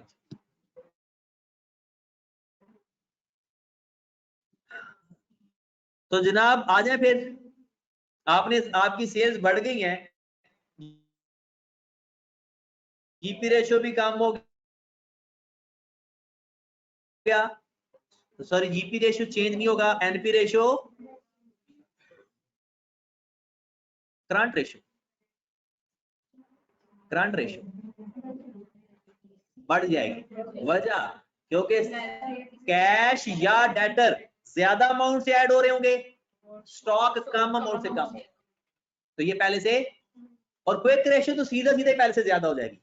और सेल करोगे ना, सेल के बदले दो एसेट आ सकते हैं, कौन कौन से वाला? कैश या डेटर। करंट एसेट में वो दोनों ही ऐड होंगे, कैश आएगा तो कैश भी ऐड होगा। जैसे मैं कहता हूं आपके पास करंट एसेट पहले थे 400 के, आपने चीजें बेची, 500 की चीजें बिकी, उसकी कॉस्ट 300 होगी, उसकी कॉस्ट 400 होगी, तो ओवरऑल नेट करें तो करंट एसेट में इजाफा हो रहा है, करंट एसेट्स में। और क्विक रेशियो में तो होगा ही क्या, स्टॉक माइनस ही नहीं होना, क्योंकि उसमें तो हम स्टॉक ले नहीं रहे होते। तो करंट रेशियो भी पहले से बढ़ जाएगी, सेल बढ़ने से हमारी करंट रेशियो भी पहले से बढ़ जाती है, और क्विक रेशियो तो डेफिनेटली पहले से बढ़ जाती है। ये की तो है, ये पहले आपका जीपी था 40, तो जीपी का फार्मूला क्या होता है? 20/100, 20%। फिर चीजें 200 की सेल हुई, चीजें डबल हो गई, कॉस्ट ऑफ सेल भी तो ज्यादा होगी 160, प्रॉफिट कितना आ गया 40, तो 40 को 200 पे डिवाइड करें फिर भी 20%। उसने खुद ही कह दी एग्जिस्टिंग मार्जिन, समझने की जरूरत ही नहीं है। अच्छा, अगर हम डिस्काउंट पे कोई, अगर एक कोई चीज नुकसान पे बेचे, ये वैसे एडिशनल सवाल है, इसका नहीं है, आपने 100 रुपए की चीज 80 रुपए में बेची, करंट रेशियो पे क्या फर्क पड़ेगा? 100 रुपए की चीज 80 रुपए में बेची, कम हो जाएगी। भला क्यों? कैश में इजाफा होगा और स्टॉक में माइनस होगा, करंट रेशियो कम हो जाएगी। बताओ क्विक रेशियो पे क्या फर्क पड़ेगा? बढ़ेगी। भला क्यों? क्योंकि स्टॉक तो माइनस होना ही नहीं है, और जो कुछ भी होना है ऐड ही होना है, तो क्विक रेशियो पहले से बढ़। डन, चले जनाब बात आगे चलाते हैं। Dispose some non current asset at gain, आपने डिस्पोजल किया गेन के ऊपर, पहले तो मुझे बताएं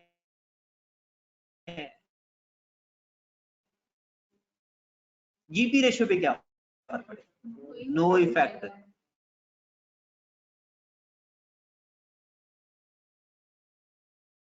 क्योंकि उसका एनपी रेशियो पहले से बढ़ जाएगा। नुकसान पे बेचते तो लॉस, और गेन पे बेचे तो करंट रेशियो पे बढ़ जाएगा। डेबिट होना है डिस्पोजल से, खास करके देख लो, कैश डेबिट होता है, करंट एसेट में भी इजाफा होगा, क्विक रेशियो में भी इजाफा होगा, स्टॉक टर्नओवर पे कोई फर्क नहीं पड़ेगा। और टर्नओवर में क्या फर्क पड़ेगा? रिटर्न ऑन एसेट बढ़ेगा, ये काम होगा आपका ना। गेन भी या नीचे एसेट में भी फर्क पड़ रहा है, आपने नॉन करंट एसेट बेचा है, दोनों वजह से बढ़ेगा चीकू। देखो, प्रॉफिट गेन प्रॉफिट में ऐड हो रहा है, ऊपर वाली अमाउंट बढ़ गई, और नीचे वाला एसेट बेच रहा है तो नीचे भी कम हो रहा है, तो ये तो दोनों वजह से बढ़ रहा है। नेट इफेक्ट नहीं, ओवरऑल कोई एक भी इफेक्ट भी ले, नेट ना फिर भी बढ़ेगा। खत्म हो गया जी। और आपने कौन सा सवाल बताया इसमें, कोई जो आपको क्वेश्चन नंबर?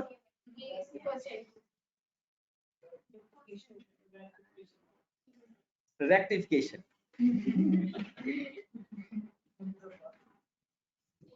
सबसे इंटरेस्टिंग, और आप खुद सोचिए, इंट्रोडक्शन टू अकाउंटिंग के सवाल है। रेक्टिफिकेशन पहले इंट्रोडक्शन टू अकाउंटिंग में था, हमारे FR1 में तो अभी पहली दफा एक सवाल है जो सस्पेंस अकाउंट वाला, पहले ये सारा उसके अंदर इंट्रोडक्शन टू अकाउंटिंग है, तो कितना लेवल था इंट्रोडक्शन टू अकाउंटिंग का? रिक्वायरमेंट में लिखा हुआ prepare adjusting or correcting entries narration are not required. फिर कहता है compute the net effect on the profit.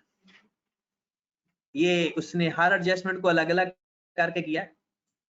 Total इसकी पांचवी तो एडजस्टमेंट है। वो कहता है यूजिंग पीरियोडिक इन्वेंटरी सिस्टम, जो कि आप लोगों को पता ही नहीं है, कुछ लोगों को जिसने अकाउंटिंग पहले नहीं पढ़ी, नहीं मैंने करवाया था, इतना तो करवाया था इन्वेंटरी भी, कि पता हो परपेचुअल सिस्टम क्या होता है और पीरियोडिक सिस्टम क्या होता है। जी financial statement of Zeta for the year ended 30th June period, following information has been gathered। कहते हैं ट्रेड रिसीवेबल आपके पास पड़े हैं, किस डेट के हैं? 30th June 2019 year and 25 lakh के, 2.5 मिलियन के। और provision for it was noted that an old outstanding balance 250,000 which was written off previously was settled during the year at 20% discount. The amount received was credited to trade receivable। और जो bad debts recover होते हैं तो trade receivable को credit करते हैं या bad debts recovered को क्रेडिट करते हैं? बैड डेट्स जब रिकवर होते हैं उनकी एंट्री पास होती है कैश टू बैड डेट्स। और इस जालिम ने क्या किया? The amount received was credited to trade receivable, उसने डेटर्स को क्रेडिट कर दिया। अब हमने क्या करना है, इसके बड़ा कमाल की एंट्रीज पास हुई हैं। पहली एंट्री जो उसने एंट्री पास की, कैश टू डेटर, हालांकि एंट्री पास होनी थी cash to bad debts. Discount allowed का चक्कर ही नहीं है मेरे भाई। Discount allowed bad debts, discount allowed उसको कहते हैं जो प्री पेमेंट करे। ये प्री पेमेंट नहीं कर रहा, ये डिफॉल्टर था। हमने पहले एक्सपेंस में लिख चुके हैं 2,50,000, उसमें से रिकवर कितना हो रहा है? सिर्फ 2 लाख। ओ भाई ऐसे डिस्काउंट क्या कहां लिखोगे? एक्सपेंस में तो पहले 2.5 लाख एक्सपेंस में सारा लिख चुके हो। तो आपको पैसे मिले कितने? 2 लाख। 2 लाख रिवर्स कर दिए तो बाकी 50 रहा एक्सपेंस में। तो दोबारा अगर 50 डिस्काउंट के नाम से लिखेंगे तो वो तो 1 लाख हो जाएगा।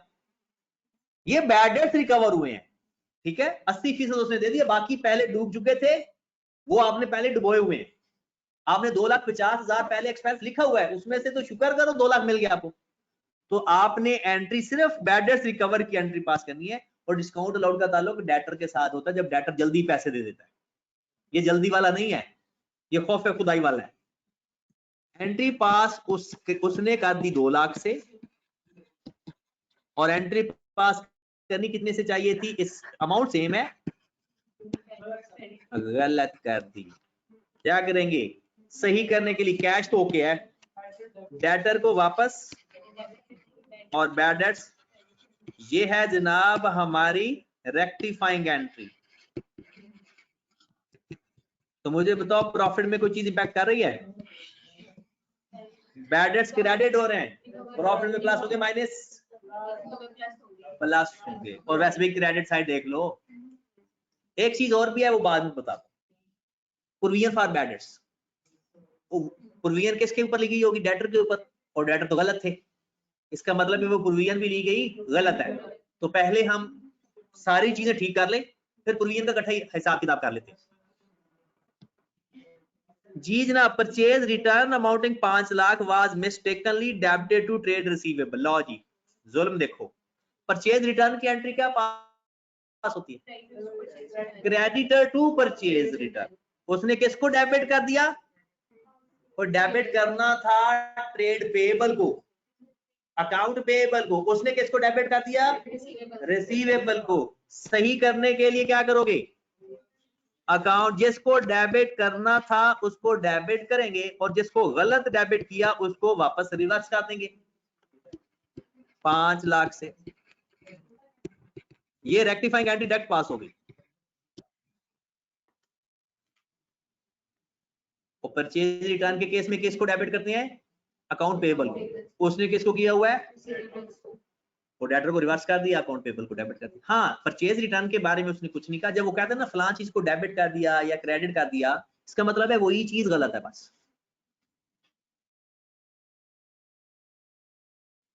जी next, Rana and Son having a balance rupees 80,000 due for more than 1 year was declared bankrupt and its balance need to be write off. तो कर दो write off. Bad debts to debtors. Bad debts to, ये rectifying entry नहीं है, ये adjusting entry है. कितनी amount है? 80,000. ये वो चीजें, ये जो मैं ब्रैकेट में लिख रहा हूँ, ये सारी की सारी प्रॉफिट को हिट कर रही है. वो कैसे? वो अभी एक दफा डेटर वाली सारी बातें खत्म कर देते हैं, क्योंकि उसके बाद एक बीआरएस की एंट्री है और बाकी और चीजें हैं. आ जाए जरा, लिखा हुआ है GT maintain provision for doubtful debts 25% of the balance outstanding for more than 6 months. At 30th June 2019, such balance are aggregated 600,000, excluding balance of Rana and Sand. वो तो वैसे ही खत्म हो गया ना Rana and Sand तो. और 5% बाकी बैलेंस के ऊपर प्रोविजन है. इसके जो ऊपर उसने ली हुई है ना 4 लाख प्रोविजन और नेट डेटर्स ट्रेड रिसीवेबल के, वो तो जाहिर सी बात है ये चीजें उसने एडजस्ट ही नहीं की. तो हम सिंपल ओवर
जो उसने पहले प्रोविजन बताई हुई है वो सही प्रोविजन है या गलत है? गलत है. हम अपनी प्रोविजन फाइंड कर लेते हैं और उससे कंपेयर कर लेंगे. अगर उसने प्रोविजन ज्यादा की हुई तो रिवर्स कर देंगे और उसने प्रोविजन कम क्रिएट की हुई तो मजीद चार्ज कर देंगे. तो जरा गौर फरमाएं, बड़ा आसान काम है ये और इंटरेस्टिंग भी है उन लोगों के लिए स्पेशली जिन्होंने पहले इंट्रो नहीं पढ़ा हुआ. हमारे पास 25 लाख के पहले डेटर्स पड़े हुए हैं, राइट? ये गलत है. इसमें कौन कौन से डेटर्स? ये डेटर्स 2 लाख के प्लस हो रहे हैं, माइनस 2 लाख के डेटर प्लस हो गए. फिर ये 5 लाख के डेटर माइनस हो गए और 80,000 से भी डेटर माइनस हो गए. तो आपके ओरिजिनल डेटर हैं कितने? 2500,000 प्लस 200,000 माइनस 500,000 माइनस 80,000. 21200000। जरा आप ध्यान से, सबके ऊपर 5% प्रोविजन है या इसमें से कुछ है जिनके ऊपर 25% भी प्रोविजन है? अगर आप सवाल पढ़ो जरा तो लिखा हुआ है 6 लाख डेटर्स के ऊपर 25% प्रोविजन है, 6 लाख डेटर्स के ऊपर, और बाकी के ऊपर 5% है। तो काम क्या करेंगे, इसमें से 6 लाख अलग कर लो और उसका लो 25%, और बाकी कितने बच गए 1520, उसका लो 5%। तो ये हमारे पास प्रोविजन आ गई 6 लाख का 25%।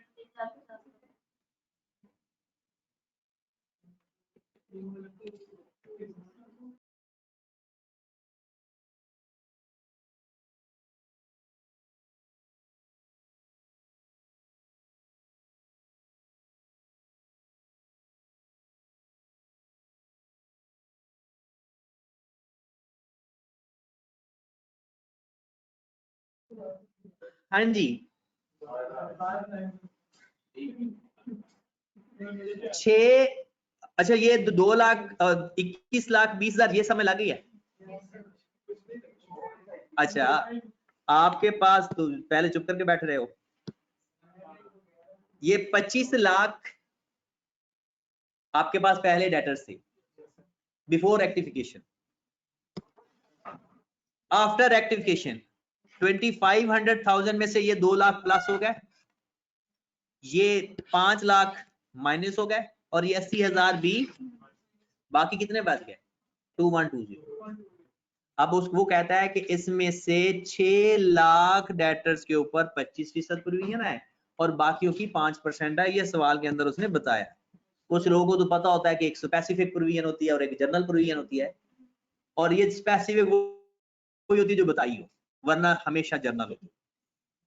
तो मुझे बताइएगा जरा 25 लाख 6 लाख का 25% ले तो क्या होगा 1 लाख, और 5% उसका कितना आ गया 76,000। टोटल कितना आ गया 226। तो प्रोविजन बनती है 2,26,000 और उसने लिखी हुई है 4 लाख। ज्यादा प्रोविजन लिखी हुई है ये कम, कितनी ज्यादा 170। तो जनाब प्रोविजन को रिवर्स करना है, प्रोविजन चार्ज करनी हो तो एंट्री होती है bad debts to provision for bad, और रिवर्स करनी हो तो provision for bad debts to bad debts. 174,000। अब ये इसको भी सर्कल में लिख लो, जो जो चीजें आपके प्रॉफिट को छेड़ रही है वो चेक करें। बैड डेट से प्रॉफिट कम हो रहा है ज्यादा, इस बैड डेट्स की वजह से प्रॉफिट में प्लस हो जाएगा। ये क्या प्रॉफिट को कम कर रहे हैं या ज्यादा कर रहे हैं, नहीं, क्योंकि प्रॉफिट एलिमेंट है ही नहीं। ये प्रॉफिट को 80,000 से कम कर रहा है, और ये जो लास्ट एंट्री पास की है क्या इससे कोई प्रॉफिट पे फर्क पड़ रहा है? बस प्रॉफिट में ये एंट्री सारी हो जाएगी। 4 एंट्रीज हमने पास की है, ये चारों एडजस्टिंग एंड रेक्टिफाइंग एंट्रीज, कुछ एडजस्टिंग है कुछ रेक्टिफाइंग। डन, चलें नेक्स्ट। वैसे अब बैड डेट्स के एरर्स कम ही आएंगे क्योंकि उसके पास और ही बहुत मटेरियल है एरर करवाने के लिए, गलती करवाने के लिए। हाँ जी, point number 2, a check dated 25th June 2019, हमारा साल का एंड है 30th June. 150,000 was received from insurance company and deposited the owner in his personal account. Insurance company से 1,50,000 का चेक मिला और उसने अपने पर्सनल अकाउंट में जमा करवा दिया। अब the cheque was received in settlement of inventory loss claim, वो कोई नॉर्मल लॉस हुआ तो उसके बदले हमें चेक मिला। Actual inventory loss was determined by 180, 1,80,000 का हमारा एबनॉर्मल लॉस हुआ था। और नीचे उसने लिखा पीरियोडिक सिस्टम, तो ये तो उनको पता होगा ना पीरियोडिक सिस्टम वालों को कि यहाँ पर पर इन्वेंट्री नहीं, परचेजेस का वर्ड आता है। हाँ जी जनाब, no entries have been made for loss of inventory and insurance, कहता कोई एंट्री पास ही नहीं की, ना इंश्योरेंस क्लेम की एंट्री पास की और ना इन्वेंट्री लॉस की। तो इसकी एंट्रीज देखें, एक एंट्री पास हो जाएगी abnormal loss to purchases, abnormal loss to purchases, जितने की इन्वेंट्री आपकी जाया हुई उस अमाउंट से, और आपको इंश्योरेंस क्लेम कितना मिला, एंट्री पास हो जानी चाहिए ड्राइंग्स डेबिट, क्योंकि वो उसके पर्सनल कोड में चला गया ना। तो इंश्योरेंस इनकम 150,000। लो जनाब, एंट्रीज पास हो गई, प्रॉफिट के ऊपर इंपैक्ट बताओ किस किस का जाना है। इन दोनों का तो इंपैक्ट नील होगा, क्योंकि प्रॉफिट में प्लस भी हो रहा है, और ड्राइंग्स क्या प्रॉफिट एंड लॉस अकाउंट की एलिमेंट है या नहीं, तो इंश्योरेंस इनकम क्रेडिट हो रही है। इसका मतलब सिर्फ 1.5 लाख ऐड कर दो, खत्म कर दो बाकी सारी बात, सिर्फ 150,000 ऐड कर दो, और कुछ करने की जरूरत नहीं। और यही होगा ना एबनॉर्मल लॉस की एंट्री, जब आपकी इन्वेंट्री जाया होती है तो लॉसेस टू परचेजेस, और ड्राइंग्स की एंट्री पास होगी, ड्राइंग्स डेबिट होना था, कैश क्रेडिट होना, लेकिन वो इंश्योरेंस क्लेम लेकर गया तो इंश्योरेंस इनकम ही क्रेडिट कर देते। Adjustment number 3, the opening balance, ये तो आप सब बता सकते हो। The opening balance of accumulated depreciation was brought forward to 80,000 instead of rupees 20,000. The error was tried to be corrected with the difference by crediting accumulated depreciation and debiting depreciation expense। कहता है कि उस error को ठीक करने की कोशिश भी की गई। क्या किया गया कि डेप्रिसिएशन को डेबिट करके और accumulated depreciation को क्रेडिट कर।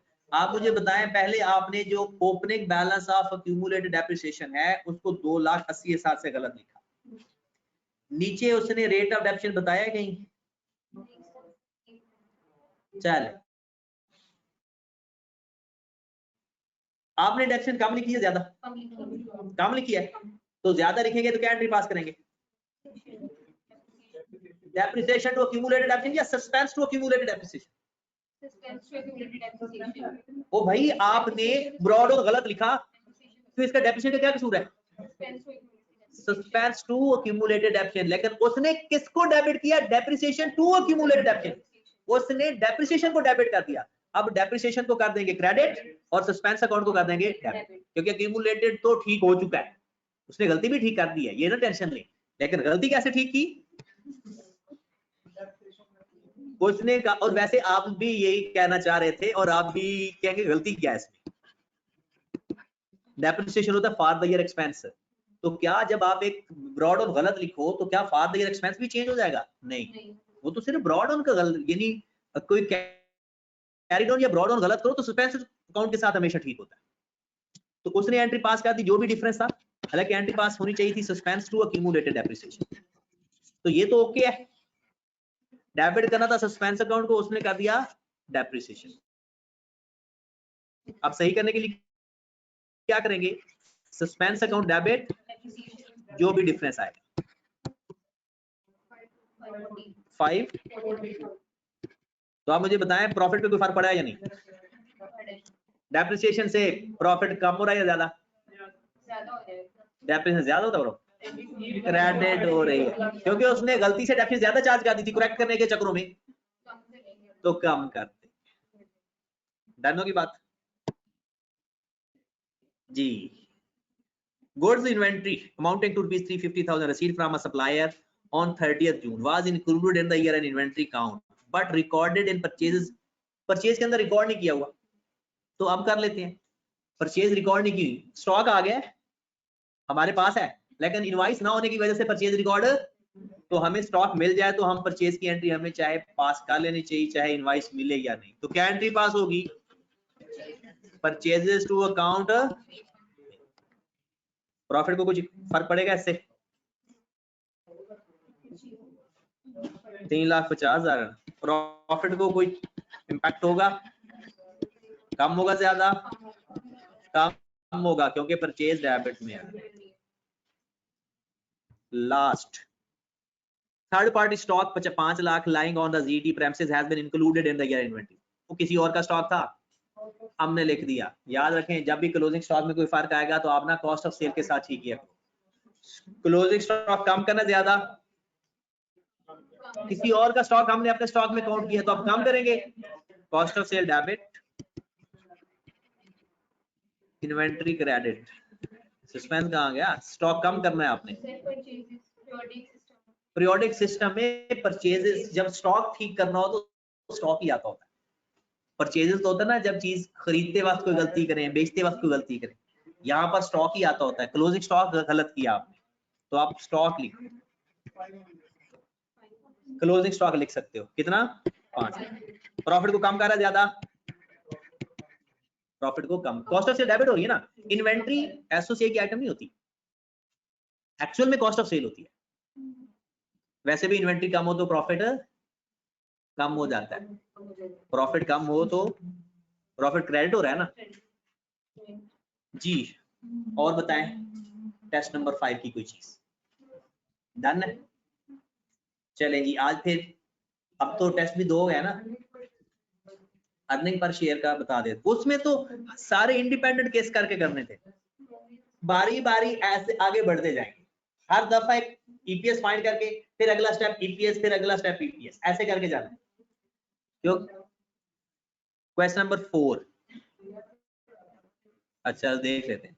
उसने क्या लिखा है? On January ordinary shares the earning of the year end 31 कहता है calculate EPS A to D separate in respect of the year and 31st December 2017 for each of the following independent circumstances on the basis that मतलब पहले आपका BCD को देखो ना, सिर्फ A है आपका एक क्वेश्चन।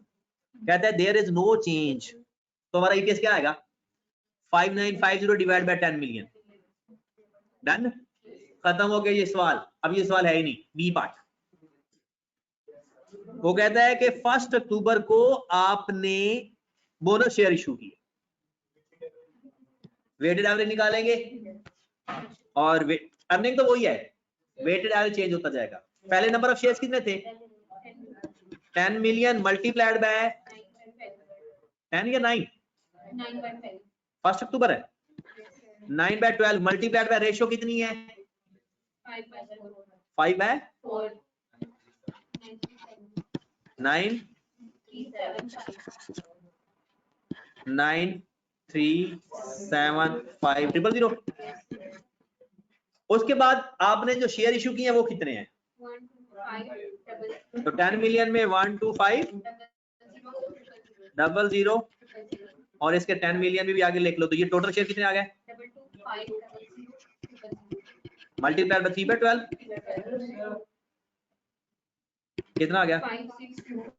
5625 31 15। लो जी, अब अर्निंग को 15 मिलियन पे डिवाइड कर देंगे। 12 पॉइंट, ये बोनस शेयर्स फाइंड किया ना, ये 2.5 मिलियन। ये देखना आपने बोनस शेयर कितने इशू किए, चेक करो।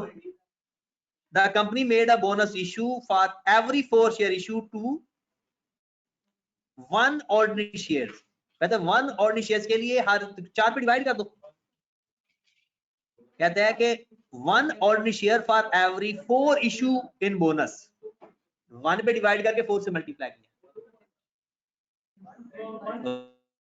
देखो ना, the company इधर a company made a bonus issue on 1st October of 1 ordinary share for every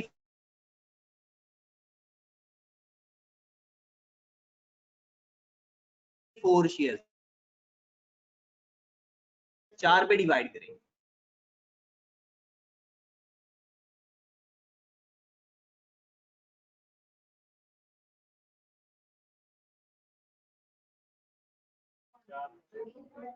to 2.5 आएगा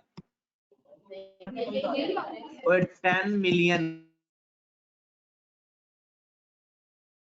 है ना हमारे पास, डिवाइडेड बाय 4 का तो सिंपल। पहले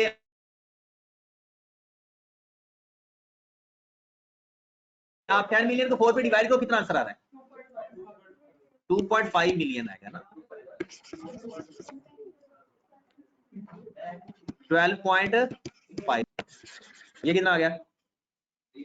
000 1 2 ओके। तो नेक्स्ट इंडिपेंडेंट सिचुएशन है ऑन 1 अगस्त एट सिर्फ weighted average number of share find करेंगे 1 अगस्त तक, क्योंकि इसके साथ कोई फ्रैक्शन लगाने की जरूरत, क्योंकि हर एक अलग सवाल है।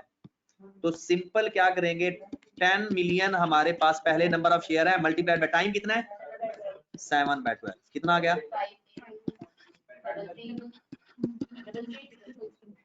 3। चले जी, उसके बाद आपने कितने शेयर इशू किए नए?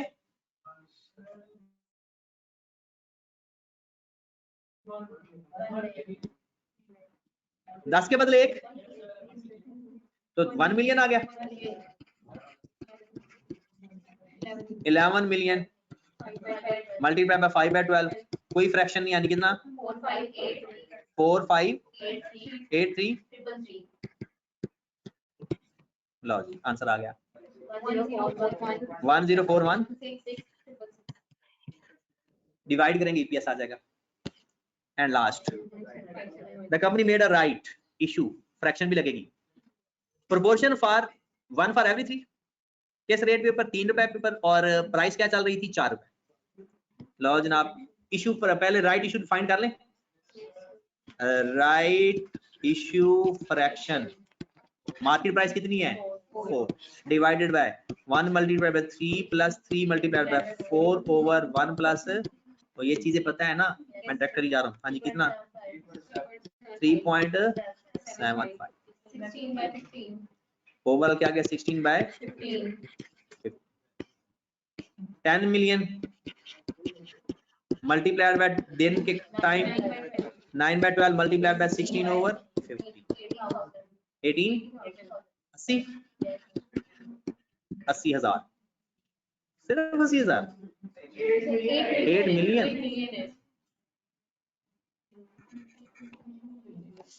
हाँ जी, उसके बाद कितने शेयर इशू किए आपने? 3 के बदले 1, तो 3 पे डिवाइड कर दो, कितने आ गए?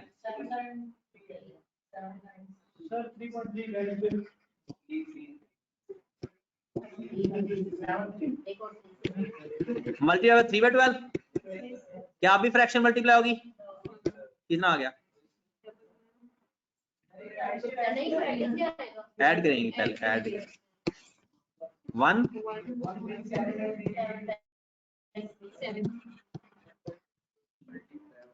जी मल्टीप्लाई बाय 3/12 कितना आ गया? 7 टाइम 3 है।